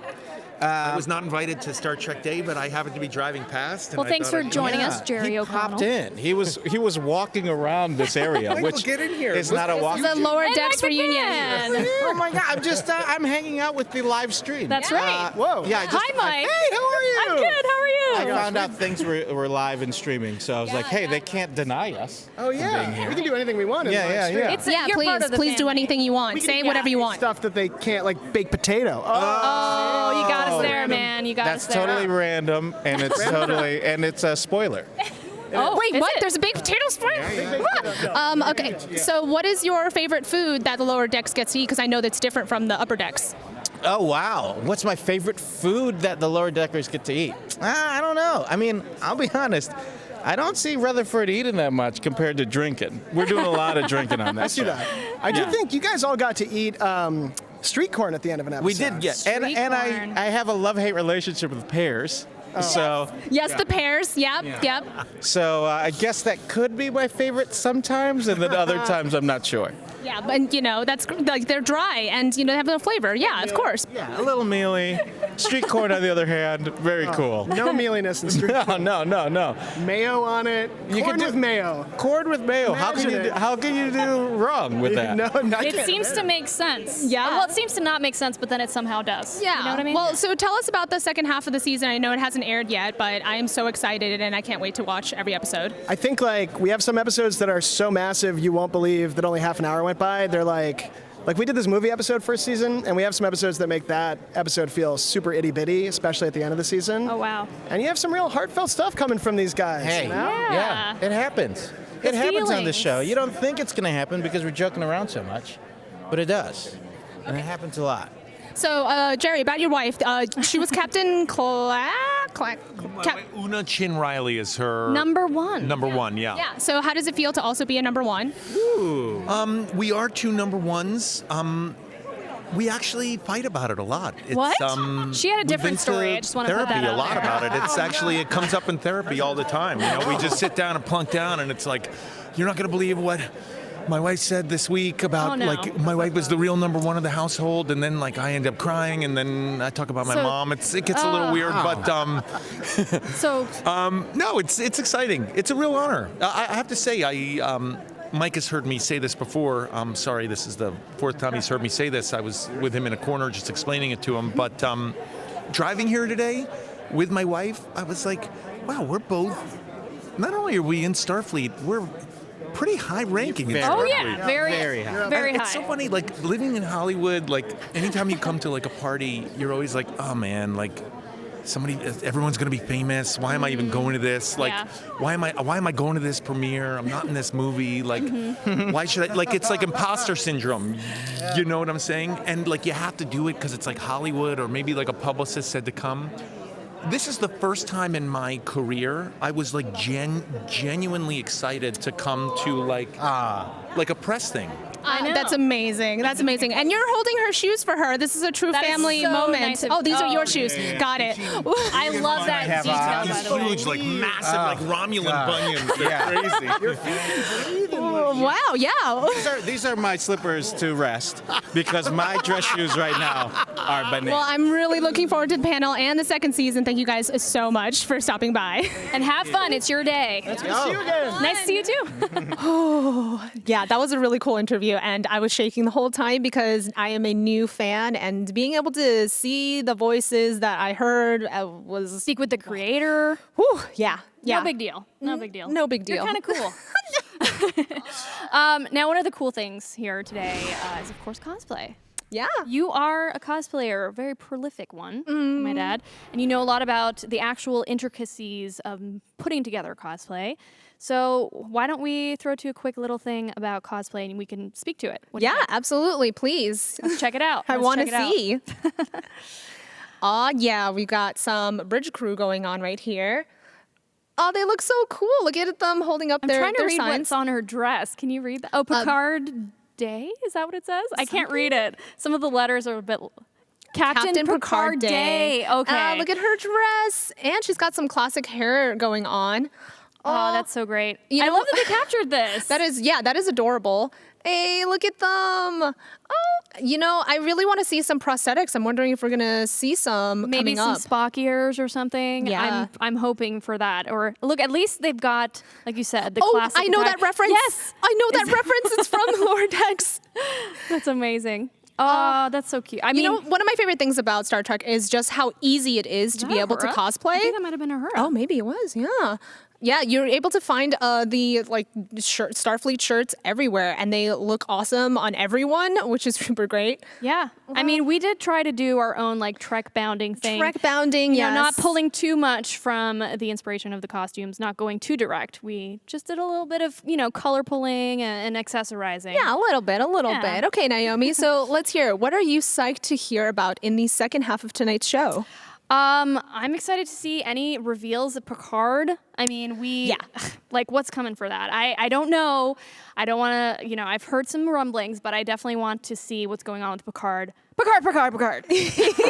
Well, for me, of course, Lower Decks. I'm really excited for the second half of the season and also the TNG reunion. Yeah. That's going to be really, really cool to be able to see everyone on stage together talking to each other and this whole big family reunion. For all the generations of Star Trek, not just TNG. So it's going to be exciting to see that. And Star Trek Day is now streaming on Paramount Plus. In case you didn't know, use the code Star Trek Day for 2 weeks free of Paramount Plus. Offer ends September 17th, 2021 and is limited to new subscribers only. Additional terms and conditions apply.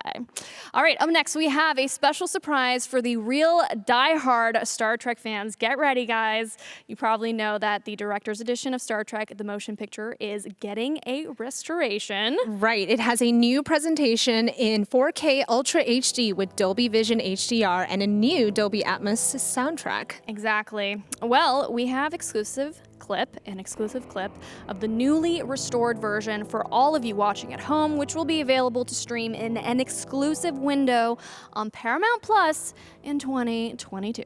I'm really excited about that. So all of you with 5.1 sounds at home, upgrade. Upgrade. I actually just hooked mine up, so I've been watching all of Picard, and now I'm going to start watching Star Trek Discovery with all of that sound. It's going to be rumbling all of my walls. I'm very excited about that. I actually broke my surround sound, so I need to get a new one to really get the immersive experience very soon. Yeah. Well, make sure all of you guys are signed up for Paramount Plus. I know that, you just plugged it, but I'm going to personally plug it because I love it so much. And I've been watching all of the Star Trek stuff on there, and it's really, really worth it. And I'm not sponsored. You're sponsored. I'm just going to be you got to go get it. It's so good. Okay. So, that's how it goes all crazy. That's how the fans are reacting. A lot of action on social media. Tonight, a lot of buzz. So let's take a look again. The hype, like I said, was real. So Dazzler here says, I am so hyped for Strange New Worlds. Getting to know more about Una, number one. Seeing her with Chapel is going to be so meta, amazing. And oh my God, more Ahura. Yep, I'm on board with that. Uhura. OMG, OMG, OMG. Yeah. Let's see. GR Fraser 23 says, Strange New Worlds is going to be so good. Classic single story episodes. Can't wait for classic Star Trek. Oh my God. I mean, that's the thing. They're bringing back all the OG stuff. I mean, how can you not be excited for that? Yeah. Looking for Lou says, how many times do I have to watch the Prodigy trailer before Janeway's appearance stops making me cry? Yeah, I mean, do you feel that or what? No, well, so my older sister was the one who really turned me on to Star Trek as a kid. If it wasn't for her, I probably wouldn't be the Star Trek fan I am today. Yeah. And being able to see an iconic female captain. Yeah, you know, like watching a lot of Star Trek make me never question, you know, women on screen and everything. And so like today, now realizing how important that was to me growing up, not even realizing representation was so important. Yeah, so many generations affected by Star Trek. If you can believe it. So next up, we have Snack Dump says, A Strange New Worlds, the piece to the puzzle that I didn't know was missing. A single episode approach is OG, and reprised legacy characters are the bridge between generations of us Trekkies. Also glad ST was able to bring Captain Janeway back because, oh my God, Star Trek prodigy. I know. I'm so glad to see her back. I mean, that was the mind-blowing moment for me. Lower Decks, this show is very hilarious. Would you say it? It's pretty hilarious. Yeah, I love it. I mean, it's I so love it fun. too. It's everything I've ever wanted from a Star Trek show. I want to know what's going on in the lower decks when the away team is, you know, off doing something. When they say like, bring the engines back online, and I'm like, who does this? It doesn't just happen. A computer doesn't do it. Somebody's crawling through the vents. I want to be that guy. I want to get down and dirty, like, you know, getting my ratchet in and screwing it in. Yeah. Oh, man. I want to be, that to be my job. I want to be the machine girl. Yes, you need to do cosplay of Lower Decks one of these days. You know what? Yeah, actually, we were talking to the voice of Tendi earlier, and I'm just going to go cosplay her. Do it. All right, we're just about done here. Oh, actually, before we're done, I've just been told we have more tweets to look at. Yeah, so Dazzler AOA says, I am so hyped for Strange New Worlds, getting to know more about... Oh, is that the one I read? Oh, sorry, I'm so sorry. No, you're good. Well, they're pulling as many tweets as they can. There's just so many. Yeah, also, all of you guys, please tweet at us Star Trek Day or Strange New Worlds or Star Trek Prodigy. Yeah, exactly. Watching Star Trek Day, I'm not going to lie, if I got to hang out with any current series cast, it would be Lower Decks. Well, we did get to do that. That's right. You can be jealous. You can be jealous. I'm jealous of myself right now that I'm even here. This has been an amazing experience. Lower Decks, this show is very hilarious and logically epic. Oh yes, can't wait to see more action. Team Mariner. That's awesome. Let's take a look at some of the latest tweets. Did I say Mariner? Mariner. I've been messing up names. And yeah, Rebecca Romaine, I am so sorry. How many times? We already read that one. Let's see. Tears, loud crying noises. I feel that. I mean, you were brought to tears literally today. Yeah, well, I'm very emotional. Stop. Yeah, Star Trek Prodigy. People are loving that. Strange New Worlds. Let me see what else we got on the Star Trek. Remember, hashtag Star Trek Day. So much to get hyped for today. Getting to know more. We already read that one. I swear I will find one that is new. I'm going back to the top now. All caps. I am so freaking excited. Oh my God. Oh my God. They're bringing back some of my favorite characters, and the new ones look really interesting. What would you tweet right now if you were just watching this from the sidelines? Mike McMahon, I met you. Can I be on Lower Decks? Oh, with Naomi, the both of us. We're a package deal. You do need to do your little voice that you did earlier. It was so cute. So I think that it'd be really great if they met like a alien race that talks like this, but they really just want to murder people. I'm so sorry that I ate your face, but it just looks so tasty. And just cute doing it. Who knew? All right. Yeah, let's go. Okay. Make this happen. I think we should definitely look at some of the tweets about Star Trek in general. You know, I don't know if we read this one. I was bullied all through school and didn't realize I'm autistic. I've been through a lot of depression too, but Star Trek has always helped me to see there is hope for the future. It's given me wisdom and courage to keep going and not treat others the way I was. Did we read that one? No, we didn't get to, and I'm so glad we did. It resonates with me. I think that people who are neurodivergent really need to be represented and seen. So that tweet really made me feel like, because a lot of my friends, a lot of people I know are neurodivergent, and it's just so important that we talk about it now. And I feel like Star Trek kind of brings these people together. It lets us do it, and it starts the conversation. All right, we're just about done here, so let's send it back to Will and Mica on the main stage. Hey team, how's it going there for you two so far?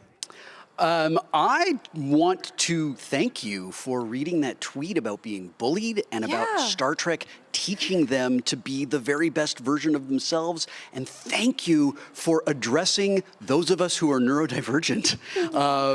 It's so important for us to be seen in the world.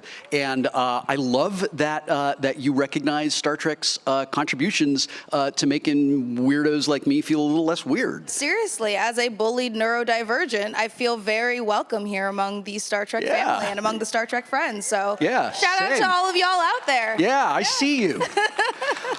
All right, here.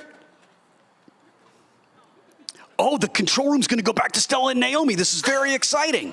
It's happening in my ear right now. It's happening live. We're live. From what you just said, Will. We want to talk about how you got Will. We didn't get to interview you on the red carpet. We're very upset about that. I know, now we I'm get to super talk to you. sorry about Hi. that. It's happening right now. Yes. This is a video of what you did on the red carpet today. You kind of blew us off. Ooh. Just in the background. There I go. Oh, there he goes. There I go. I'm on my way. I was doing a really good job of not getting in the way, which is what I'm always terrified I'm not going to do when I'm on a red carpet. That I'm going to be like, do you want to talk to me? And they're going to be like, no, we really don't. No, we always want to talk to you. But now you've hurt their feelings. Will, say sorry. I'm so sorry. I'll come and see you before the night is over. Perfect. Yay! All right. You are forgiven. Thank you. Here to kick off the second half of our show is Ensign Harry Kim himself, Mr. Garrett Wong. Garrett is here to toast Star Trek Voyager and the special place it holds in our heart. Ensign to ensign, I am so happy you are here. Oh, yeah. You were an ensign, too. I was an acting ensign. Oh, okay. Yeah, I'd say you outrank me. Oh, thank you. So I'm going to get off the stage All and right. let you have it. Let me hand it? I don't even have a rank, so I'm just going to... Thanks, Will. Thanks for being here. Thank you. Thanks, Mica. Oh, my goodness. So before I get into my monologue, I just want to talk a little bit about what happened when I got here. I was one of the very first people to arrive on site. So the staff were kind of still setting up, getting their bearings. And when I was directed towards the actors' green room, I walked into the orchestra's green room. So I walk in there and I go, wow, there's a lot of instruments in here and there are no actors. And I was just waiting for someone to say, you're late, where's your violin? But I quickly made my exit and got out of there. All right, here's the monologue. Star Trek's core ethos has always been to unite people of different backgrounds, races, and creeds in pursuit of a common goal. Perhaps no Star Trek series has embraced this more than Star Trek Voyager. Marooned in the Delta Quadrant, forced to combine crews with an enemy ship, and manned by one of the most diverse array of species seen in Star Trek, the USS Voyager has its work cut out for itself. In the captain's chair is Catherine Janeway, played by Kate Mulgrew. Janeway represented the first time a female captain occupied the lead role in a Star Trek series when the show debuted in 1995. And on behalf of Kate, I'm going to say thank you. In contrast to its predecessor, Star Trek Deep Space Nine, Voyager returned fans to the engineering rooms and bridges of a starship. And Janeway proved to be an iconic leader who managed to command her crew through some of the most uncertain times ever witnessed by a Starfleet vessel. For many fans, Star Trek Voyager became, and still is, a refuge. The stakes may be high in the far reaches of space, but the Voyager family's journeys through romance, friendship, and understanding make up the true soul of the show. More than any other Star Trek series, Voyager shows us that there's a place for everyone on the bridge. Whether you're a wayward Talaxian debris field scavenger, a former member of the Borg Collective, or a young ensign fresh out of Starfleet Academy, there's always a spot for you on the Voyager crew.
Thank you, Garrett, and thank you to our orchestra and conductor Jeff Russo for that beautiful, beautiful montage. Now I am thrilled to introduce our Star Trek Lower Decks panelists, including our fearless series creator, executive producer, showrunner, and just like really cool dude, Mike McMahon.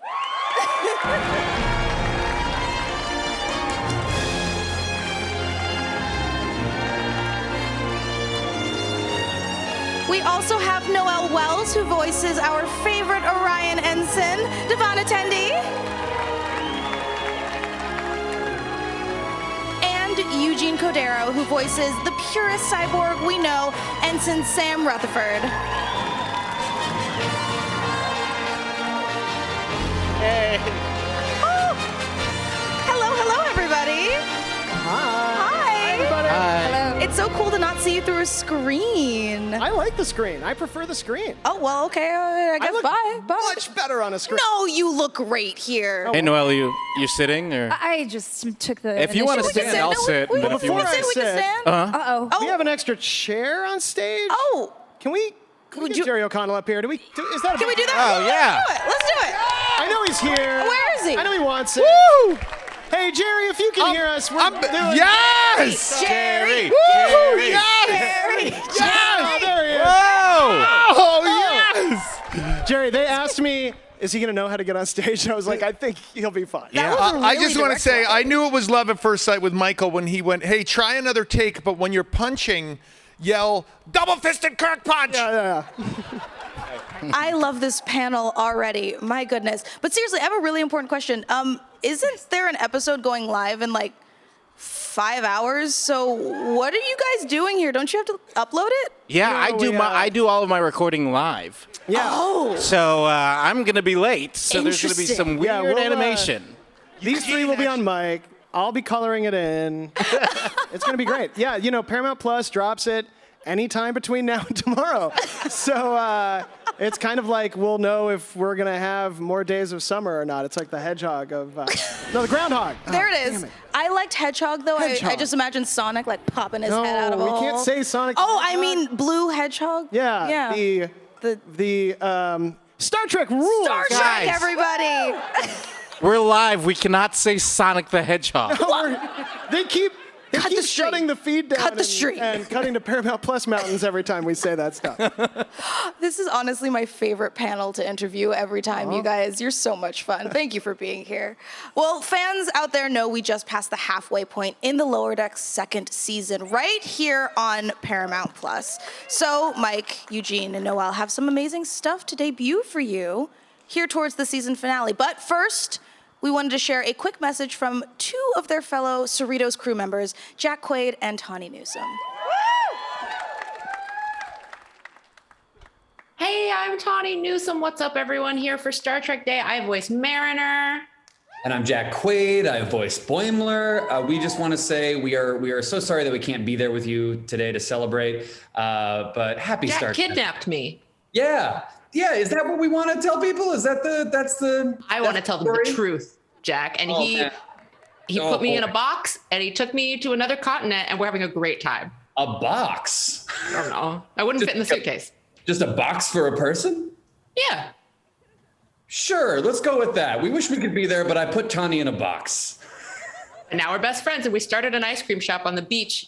There's so many details to this. This is on the beach? Why? Because it's hot. Sure. Thank you for having us virtually, and happy Star Trek Day. Tawny, happy Star Trek Day to you. Jack, happy Star Trek Day to you too. Guys, we really are sad that we can't be there. Blame Jack Quaid. He kidnapped me, put me in a refrigerator box, and we gotta go. Our shift at the ice cream stand is starting. You know, they say in improv you should always yes and, so I guess I'm stuck doing this. So yeah, yes and thank you. Woo! Yeah. I've always wanted to look back and watch a tape. Yeah, that was cool, right? That's really fun. And then turn back and say hi to everybody. It felt like old news, kind of. Right? Oh, let's check that out. And since they're not here, I think Jack and Tawny would love us to tell you that they want you to tweet at them and they want you to Tumblr at them and they're going to read every one of them and you should keep it up. They're huge tumblers. They're big tumblers. They're tumbling. Yeah, huge tumblers. So while you guys are here, let's talk a little bit about season 2. So far, we have 4 wonderful episodes available to stream. We've seen Boimler back on the Cerritos. Tendi and Mariner have gone away on their first mission together. And actually, Mariner recognized that Boimler and Rutherford might kind of know what they're talking about when it comes to diplomacy. Personally, I am dying to know what happens in the rest of the season. So, spoil it all right now. Mike ad-lib answer.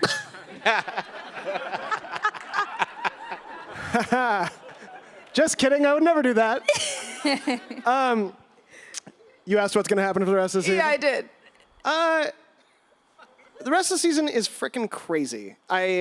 I think of when the artists and when you guys saw the scripts coming in, being like, can we do this amount of Star Trek in a sub 30-minute animated show? And the answer is, you'll have to tune in and find out. I think, if you guys saw first season, the last maybe 3 episodes are pretty big. There was almost a trial episode, there was almost a movie episode, and there was a big finale. I think we doubled down and went even bigger and did a lot of fun stuff that you guys are going to love that you really don't see coming. Was that vague enough? That was vague enough. There's a lot of Star Trek stuff in it, too. Yeah. You guys are going to love it. I like that you quantified Star Trek as like a measurement. Can we put this much Star Trek in an episode? There's like 100 Star Treks. 100 Star Treks? Yeah, it's a lot of Star Treks. That's a lot of Star Treks. Well, Mike, as we know, today, September 8th, is the 55th anniversary of the premiere of the original series. That's pretty incredible. I noticed that season 2 has a lot of original series callbacks. So which one has been your favorite? I mean, I'm a Gary Mitchell man, you know.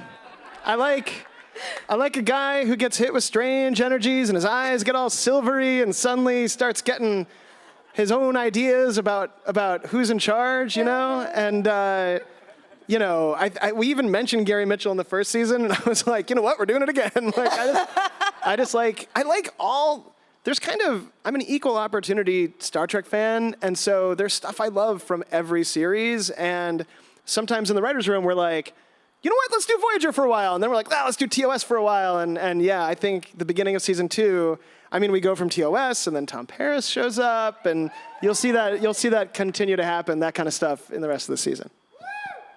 Love to hear it. Well, for Eugene and Noel, Star Trek has a long history of best friends in space. You got Kirk and Spock, you got Data and Geordi, Tom Paris and Harry Kim, and it seems like Rutherford and Tendi have now joined that list. So, what makes them work so well? Hi, girl. Oh, this is so cute. What makes you guys best friends? In real life, a lot of long journeys. And brunch. Yeah. Oh, we brunch a lot. I think what makes them such fast friends and also such a great pair is they're both so optimistic and they're different enough where it's just exciting. You know, it's just like when you find your real friends when you're like, you look nothing like me, but you like the same things as me. That's awesome. And I think that's the same kind of vibe that these two have on the show. And even though they look exactly the same on the show. Yeah, I think that they're big old nerds. Oh, yeah, they're also big old nerds. But lovable nerds. And huge tumblers. They're Tumblr. It's all this. Oh, my gosh, all they do is talk about tumbling. Well, wait, can we, we added Jerry at the last second, but the teleprompter doesn't know that. No, it doesn't. Who, Mike, are you ad-libbing? Because it doesn't say that. I have to say ad-lib, Mike, stop. I was just going to say, Jerry, who should Ransom be friends with? Do you want First of all, I wasn't supposed to be up here. I think you all felt bad because I was sitting in the back row for this entire show. No, you were planned. It was planned. No, he wasn't. He was in the back row. It we were was like, planned. For me, it was like the lower decks in real life. I would say, yeah, this is actually, I am on the bridge. Just saying. Oh, yeah. Sorry. I don't live on the lower decks. This is weird for me. Awkward. Shouldn't you guys be getting back to work at some point? All right, Just here. saying. Look, we're gonna work this out. So, Jerry, as showrunner of the newest Star Trek series No, to don't debut, give him that. Jerry, as showrunner, what has been your favorite thing that you've written, that you personally have written into the Star Trek universe that will now exist there for all time? You know, I'm actually going to go with Michael's answer. They showed a silhouette of Mr. Mitchell, shall we say, on a board, and I didn't even notice it when I first saw the episode, but it was like an image of the original character. What was it, Michael? Yeah, it was like a guy in a TOS uniform holding up his glowing hand with his strange energies. Yeah, Everyone knew who that's that what it was. And I didn't even catch it when I saw the episode. But what's so fun is you go on social media afterwards, and I mean, that was an uproariously hysterical joke that you put in there that even, I mean, I work on the show and I didn't even see it. And I didn't even know about it until after it aired, and everyone on Twitter pointed it out. So I'll go with Michael's answer. Why? I have a question. He formally calls you Michael. Yeah, Do you guys have a special I'm sorry. Are we relationship? supposed to do that? Is it Michael now? Michael, I am so sorry if we haven't been calling you Michael. Michael, I apologize. There are people in life who call me Michael. My mom, Jerry O'Connell. You know what it is? I know we're only supposed to be talking about Star Trek. It is Star Trek Day. Happy Star Trek Day, everyone. Happy Star Trek Day, everybody. I was a huge fan of a car that was a robot, and he referred to the person who drove that car as Michael. We can't talk about Sonic the Hedgehog here. Why would you keep Not saying Sonic the Hedgehog? No, they're I mean, oh my Michael. I like it. You can said call me Danger Michael. Michael. You guys cannot call me Michael. Yes, sir, Mr. Mike, sir. Can I call you Michael? Yes. Now there are 3. Yes. I feel But by the way, my mom only says it in anger. It's not really Michael. It's like Michael. Like Michael. So I like Michael. it when you get. That's what it is. There it is. That's what I got it. Well, before you guys all take off, it is time for that amazing, debut stuff that we were talking about earlier. So, Michael, Awesome. I get to do one of these again. what do you have for us? Guys, we have a little bit of a mid-season trailer. That we just did back there. We just voiced it. We painted. Yeah. I was helping paint. It was really fun. Paint Yeah, was yeah, really yeah. fun. Yeah. I'm going to do it live. You all have another 6 weeks of. It's crazy, by the way, that we have a Star Trek show that airs right now. Like it's In 5 hours. In 5 hours. Yeah. That's crazy. I mean, I used to look forward to Star Trek shows airing, and now if I don't work on it, they don't. Like, it's crazy. But we put together a mid-season trailer, which now I'm regretting taking out all the awesome spoilers from it. So it could be more thrilling, but please enjoy a little taste, right? Anything you guys want to say before they hit it? I would just say, take a look at this.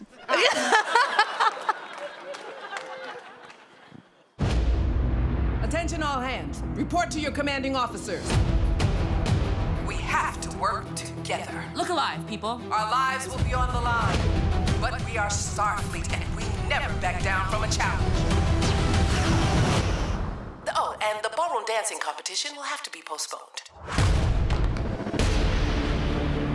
Ah, nothing ruins breakfast like a work assignment. I smell adventure.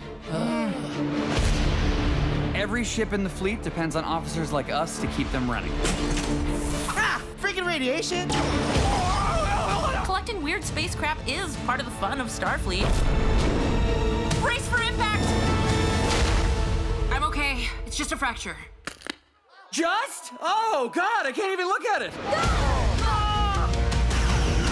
I got blown up. That's Starfleet. I think we're in trouble. This is not good. You will be assimilated. Can't have that.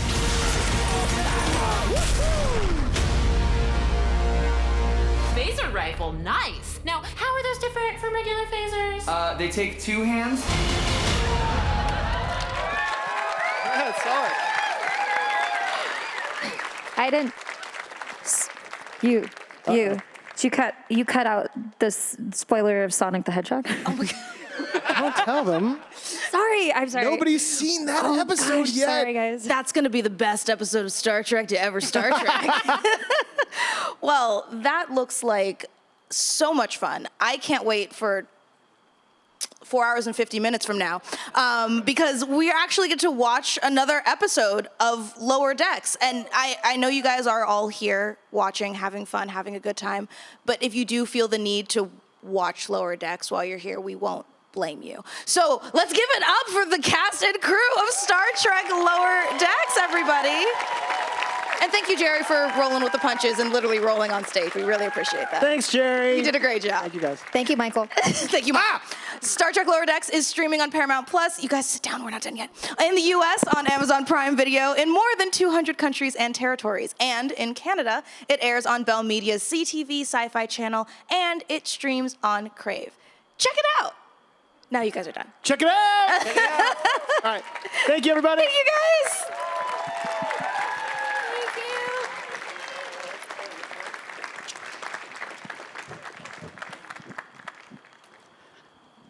Hey, Will. Hey, Mica. I was really excited to see that panel all about Sonic the Hedgehog. No, he came back. That was a surprise to me. Nerds, we are honored and privileged to have a cast member from the original series joining us here tonight to speak about the lasting impact of Star Trek. Please welcome Captain Sulu, Mr. George Takei.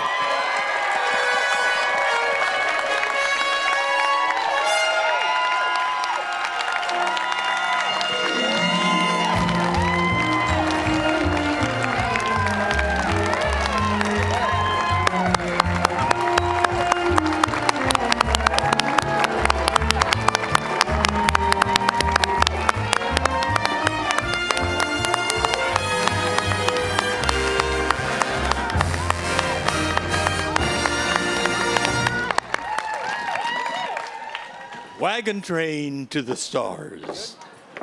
An unlikely opening line in 1964, but ultimately the one Gene Roddenberry famously used to pitch what would become the groundbreaking science fiction TV series, Star Trek. At the time of Star Trek's birth, science fiction on TV was mostly reserved for children. A stark contrast to the landscape we find ourselves in today. Gene and Star Trek made the case that adults could enjoy science fiction just like they enjoyed Wagon Train, a now mostly forgotten, but then major Western series. As we all know, Star Trek follows the voyages of the Starship Enterprise on its 5-year mission to explore strange new worlds. The series married a pioneering spirit and OK Corral-like standoff with a futuristic approach to inclusion, unity, and negotiation. Gene turned out to be right about the popularity of sci-fi in the late 1960s, an ensemble cast that included a Japanese American, a black woman, and a Russian character was not too common around, found in television. But those characters, Sulu, Uhura, Chekhov, along with many others like Scotty, Spock, Kirk, and Bones, are now internationally recognizable names, whether you're a watcher of the show or not. Star Trek opened up the expanse of science fiction to what it is today. Without it, none of us would be here. That's for sure.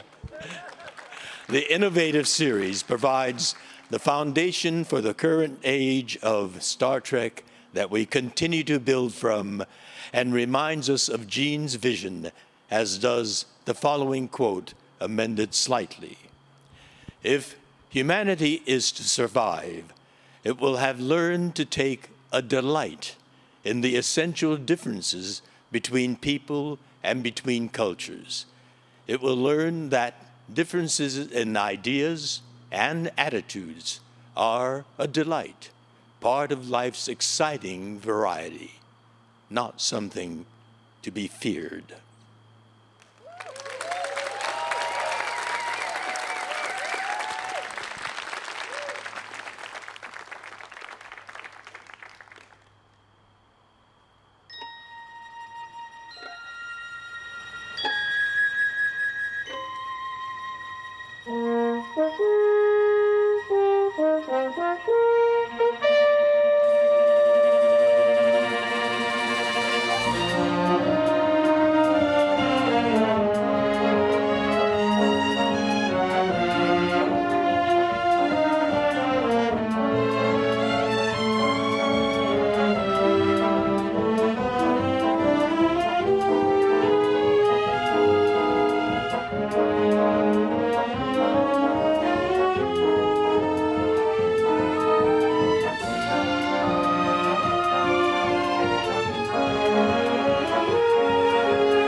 Was that more emotional for anyone else than you expected it would be?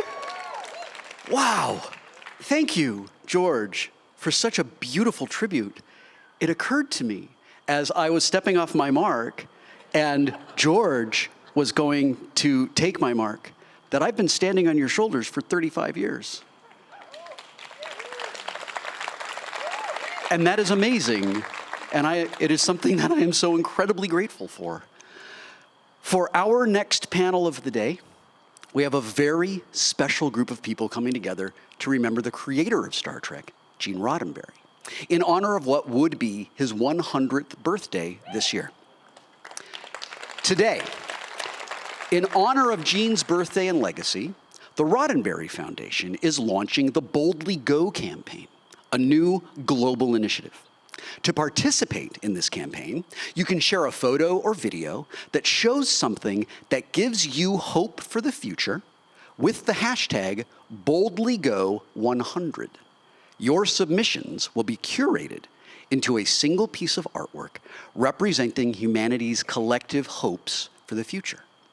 This artwork will be auctioned with all proceeds going to charity and launched into space as part of a space-based art installation, because that's a thing. Please welcome Gene's son, Rod Roddenberry.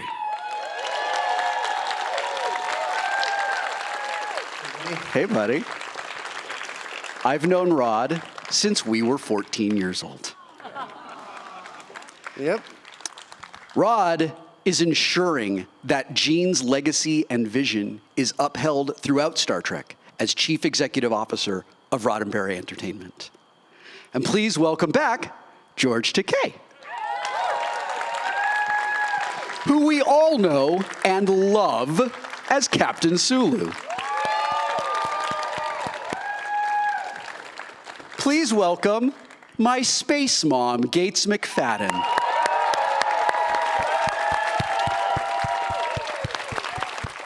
And please welcome, you probably know him best as Mica's dad, but he played Geordi LaForge on Star Trek The Next Generation. LeVar Burton is here.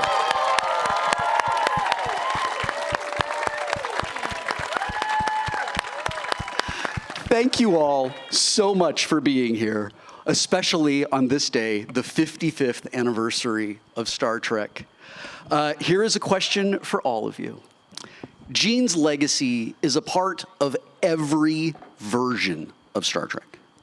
But we were lucky enough to actually work with him on a Star Trek show. Let's start with... Not me.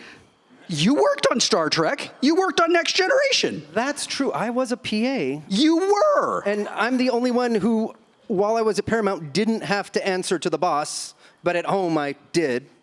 But yeah. It was the other way around for me. Yeah. I would love to hear about your first meeting with Gene Roddenberry. We're going to start with George. Well, it was not a very propitious beginning. When my agent called to tell me that I had this interview set up, I was taking a shower. And with the sound of the shower, and I vocalized in the shower, I didn't hear the phone ringing. But my agent is very persistent. He knows how I am. So he didn't stop ringing. And finally, I thought I heard the telephone ringing. So I got out, and I didn't grab a towel. I just came out as I was, dripping, and walked over to the phone. And my agent told me he had an interview for me out at Desilu. And I scribbled down all the information and his name. Water was dripping on that sheet.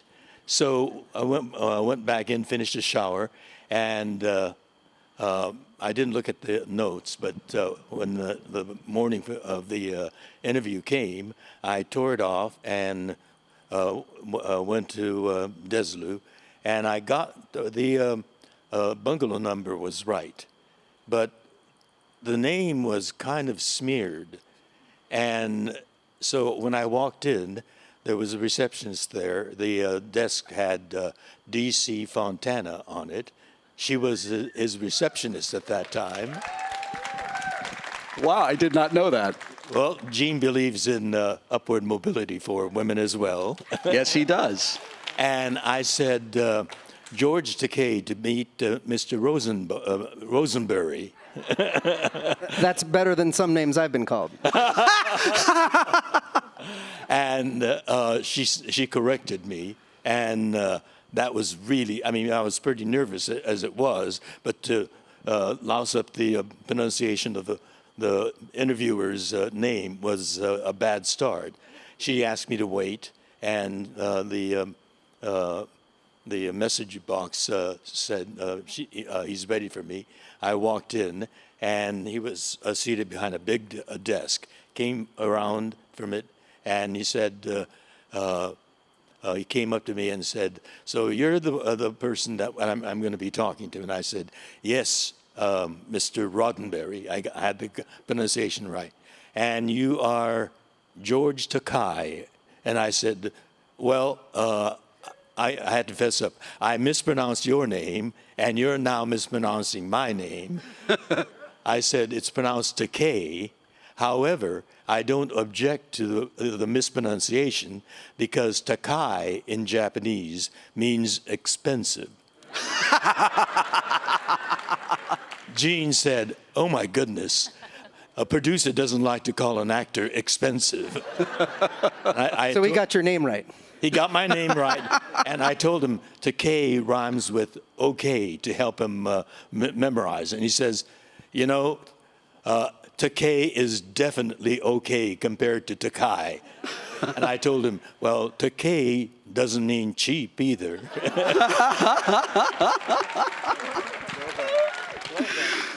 Gates? So the first time, you know, I had never seen the first series, and so when I came out for an audition for something else, and on the way to the airport, my agent said, who was a huge Trek fan, said, "You've got to go. They're having a new series. Oh my God!" So I don't even remember, but Gene was in the room, and you know, later when I really wasn't sure I was going to, you know, I had said, "No, I don't think I want to do that. I don't think I'm going to go do a play instead." So I'm doing the play, and I get a call one night after the play, late at night, and sorry, close your ears, Rod. But so Gene says, "Hi, is this McFadden?" I said, "Yes." He said, "Well, listen, I think you should do this show. I'm sitting in the jacuzzi outdoors. I'm here with my wife, and we are having some martinis. And we're looking up at the stars, and it's just great. He said, it's a great life. I think you should do this show. And I said, okay. What's your address? No, I didn't say that. I just. I'll be right over. I'll be right over. No, but that was the first time I actually this was the boss. And so that was kind of cool and funny. But that was my first really kind of moment with Gene. There's nothing like coming across some home photos that support things like that. Things that I've seen once, and I will only look at them once. LeVar, if I remember it correctly, you and I were the two Next Generation cast members who legit loved Star Trek. Like, nobody else was into it the way we were. Right. What was your first meeting? Like, my first meeting, I was just, I couldn't. I just froze up. I blue screened. My first meeting with Gene is a blank. It's a blur. Yeah. Because it was the great bird of the galaxy. Yeah. It was Gene Roddenberry. But my introduction to Gene came through Bob Justman. Mm-hmm.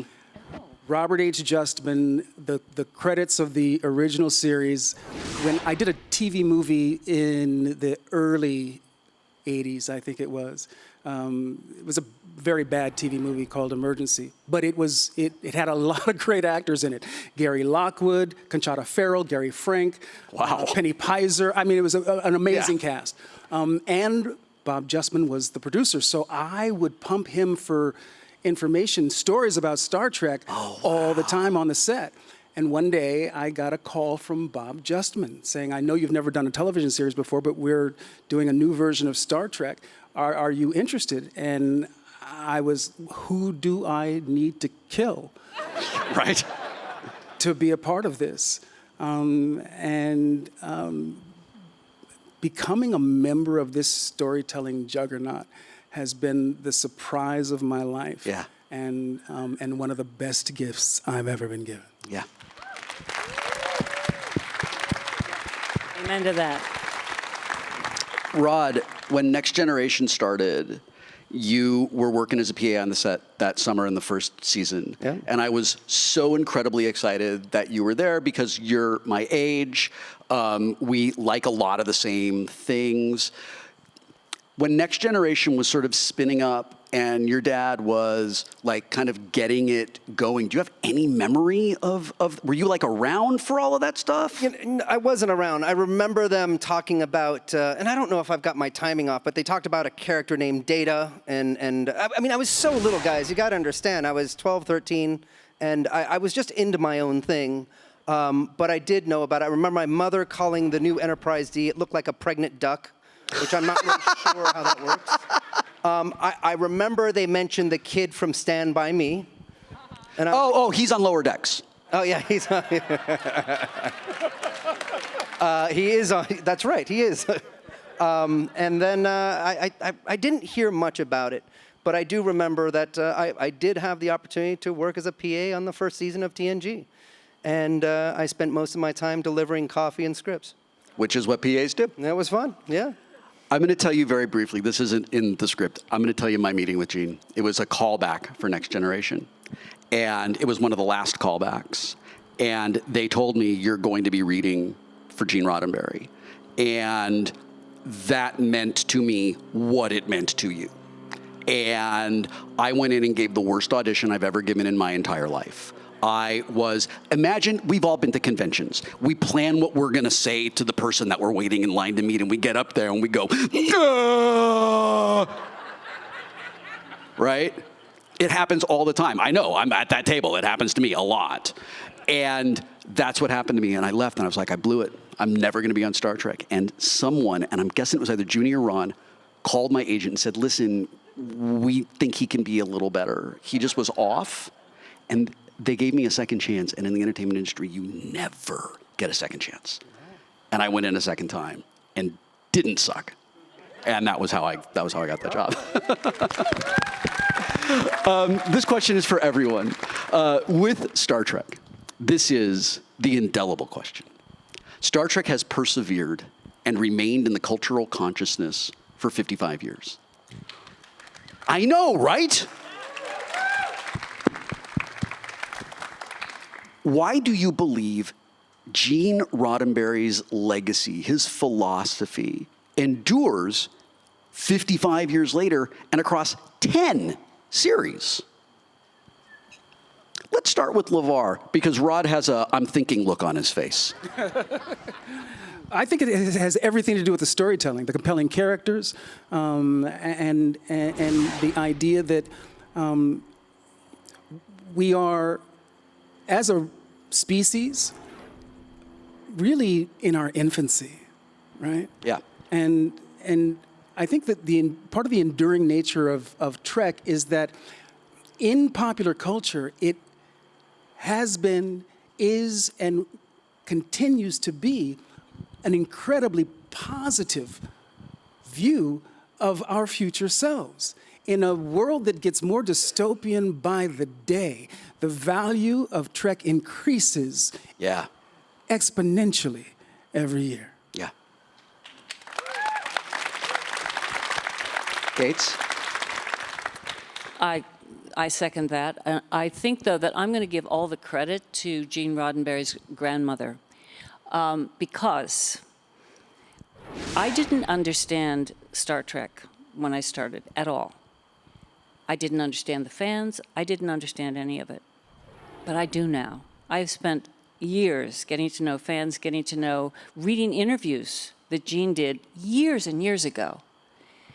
And I now have, in his own words, heard about his vision. And it's extraordinary that somebody would have a vision like he had that was optimistic, that really helps us all to think about issues, not just judge them, but actually listen. And he said in an interview, one of his first ones that I ever read, I don't know, it wasn't his first one, I'm sure, that he said, I think I owe a lot to my grandmother, because she's the one who told me to believe in myself and to believe in humanity, that they could learn and get better, and that you have to be patient. And I know that I can speak from my own personal experience with this show. I have evolved. I have changed as a human being because I've learned about Gene's vision, and I've learned about how amazing it is with fans, and how the fans need role models, how I need role models. And I appreciate very much being part of this whole legacy. It's a very moving thing for me, which I didn't understand in the beginning, but I do now. I'm very grateful.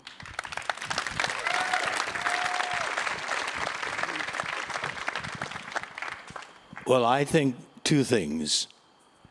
One is substance, and we've heard about the substance of Star Trek from both Gates and LeVar. But the other thing is luck. We had the substance, but when the show first premiered, we had a very bad, it could have been worse, but a time slot, 10 o'clock on Thursday night. Not the best time slot. And the ratings reflected that. We were low rated. Second season, again, it was the same thing. The quality of the shows, the product, the writing, the direction, all were rich in dimension, and yet it was low rated. We couldn't find the audience. But what we discovered was there was a small group of passionate fans who just loved the show, and they were also activist fans. Most shows have fans who enjoy the show, but they sit back and absorb in the entertainment, and it ends there. But with Star Trek, the small group of fans that discovered it acted on what they loved. They didn't just sit back and say, okay. When they heard that the ratings were low and that the network was considering canceling the show, they started a campaign that was nationwide. And one woman Bijo Trimble was the spearhead of that. Let's hear it for Bijo. She was amazing. And her husband, John, and her two girls pitched in. But they covered the United States with appeals and phone calls and personal conversations and got all these people to write fan mails, not just in quantity, but in quality. It was an intelligent, literate, well-written and well-considered argument for renewing Star Trek. So the network decided to give us a third season despite the low ratings. But the bad luck continued in that we got an even later and worse time slot, Friday nights at 10 o'clock, which is the morgue hour. Everybody's out enjoying Friday night. And so the ratings were low. But the luck came once we were canceled because we were a low-rated show, the rental fee for the syndicators was very low. And so they decided to put us on not just one night a week, but every night of the week, 5 nights a week from Monday till Friday. It was accessible to everybody, and that's where we found the numbers of fans, and that's when the ratings shot up in syndication, and Paramount considered reviving it as a TV series, but that never eventually panned out. But because of the fans that discovered us with the 5 nights a week airing, it got revived as a major feature film, and the rest is history. Yep. Rod, you're off the hook. I just got word from the control room that we are super out of time, and I gotta go. I'm gonna say hope for the future. Yeah. And I'm gonna say it's because we all share the commonality of wanting to work together one day. None of us see a future where we don't all collaborate and work together. There's so few of us on this planet who actually want to keep division and keep us apart. I think everyone in this room especially, but I do think a majority of this world, they want to share that common bond with their fellow brother and sister human. And I think that is what keeps Star Trek around. It shows us a future where we're doing that. It does. And that is what's incredible. So I'll keep it short. Thank you. That was magnificent. Thank you to all of you. I love you so much. We love you, Space Son. Thank you all for agreeing to be here to talk with me about Gene, who is a huge influence on my life, obviously on the lives of everybody else here. Thank you, Gates, LeVar, George, and Rod. It was such a privilege to speak with you on this Star Trek Day. Happy Star Trek Day, everyone.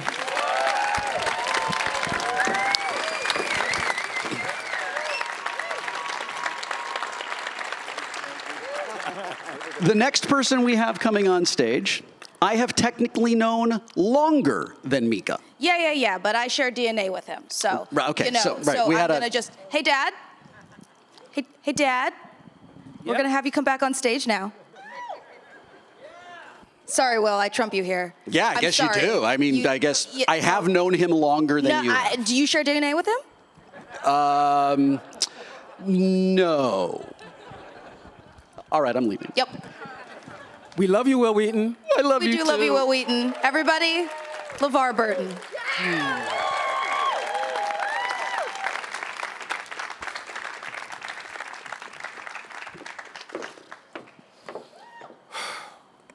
Wow. Star Trek The Next Generation premiered on Saturday, September 26, 1987. The episode was entitled Encounter at Farpoint, and for the first time in 13 years, brand new episodes of Star Trek lit up TV screens. And in many ways, TNG marked a new era of Star Trek, catapulting what was previously a niche sci-fi series into the mainstream and launching the golden age of Star Trek. 18 years of uninterrupted Trek from TNG through Deep Space Nine, Voyager, and Enterprise. The Next Generation uniquely pairs compassion and empathy with a reliance on critical thinking, diplomacy, logic, and science to present an aspirational world that values everyone's contributions and accepts them as they are. The crew of the USS Enterprise D, my crew, shows us just how impactful friendships can be, turning coworkers into family members and generating some of the most beloved relationships in science fiction, like the mentor-mentee relationship between Jean-Luc Picard and Wesley Crusher, the slow burn that is Deanna Troi and Will Riker, and the mutual respect between Picard and Guinan. But take, if you will, for just a moment, Lieutenant Commanders Data and LaForge, for example. An android and a human who are nevertheless able to learn from each other and help one another understand their shared humanity. And in my view, became one of the series' best loved friendships. Star Trek: The Next Generation proved that Star Trek is a place for connection. Seeing humanity's common strengths, our foibles and triumphs reflected on screen unites us to the potential and points us to the potential for connection in each other. And decades later, people are still watching TNG and discovering its ability to show us who we can be and what we are so very capable of when we put our minds and our hearts into it.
That was everything I hoped it would be. It is my incredible privilege and incredible honor to invite Jerry Ryan to come up on stage. Jerry, as you know, is 7, and she has something incredibly awesome to share with us. Hi.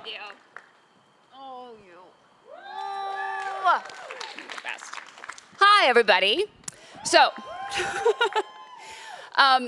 the bad news is I'm terribly sorry that Patrick Stewart is not able to be with us this evening.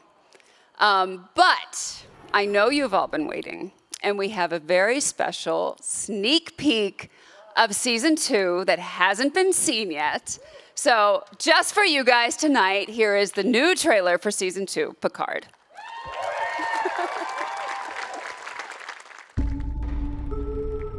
I first saw you as a man who chose the stars. But after all this time, I've come to wonder, have you been seeking or running? recall what I said, Jean-Luc, when last we parted ways? The trial never ends. Q.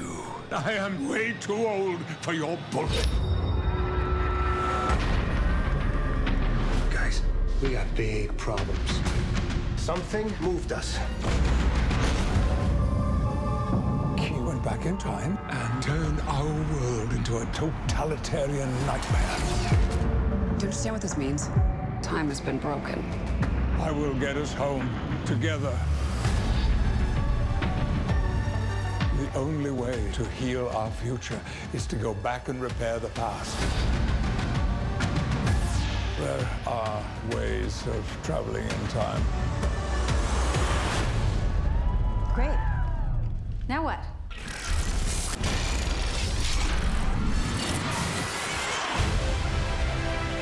Welcome to the Earth of the 21st century.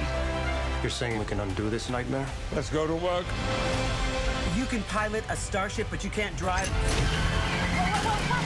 You two really need to work on your communication. Right. See, there you go. Now you're in sync. We have 3 days before the future is changed irrevocably. But even in the darkest of circumstances, there is a light. Where are you taking us? Home.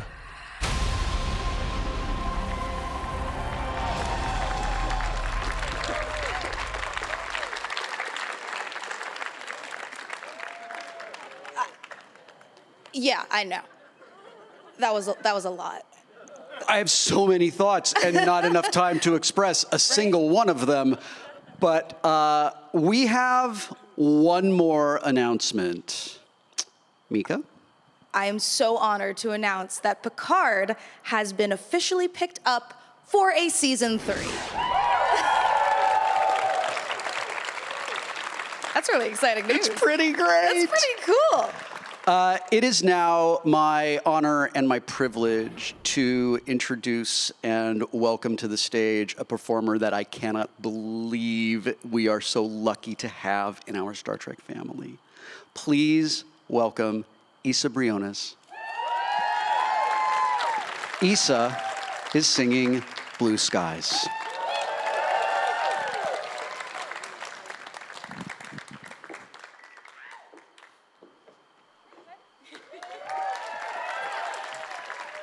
Hello. Yeah.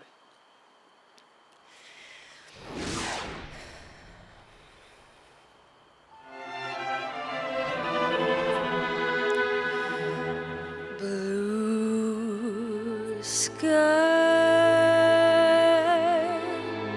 smiling at me.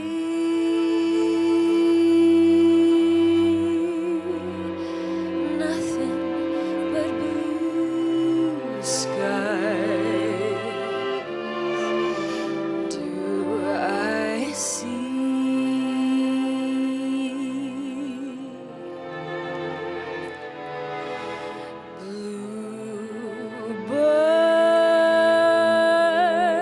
Birds singing a song,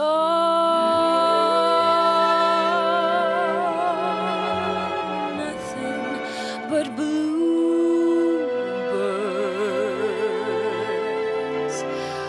all day long.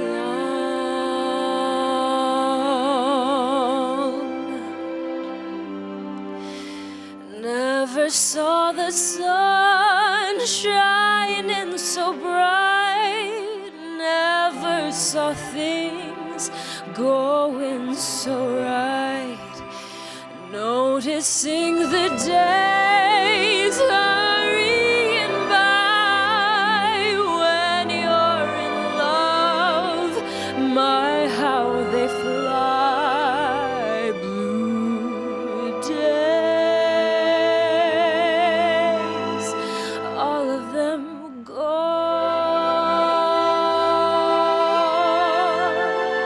Nothing but blue skies from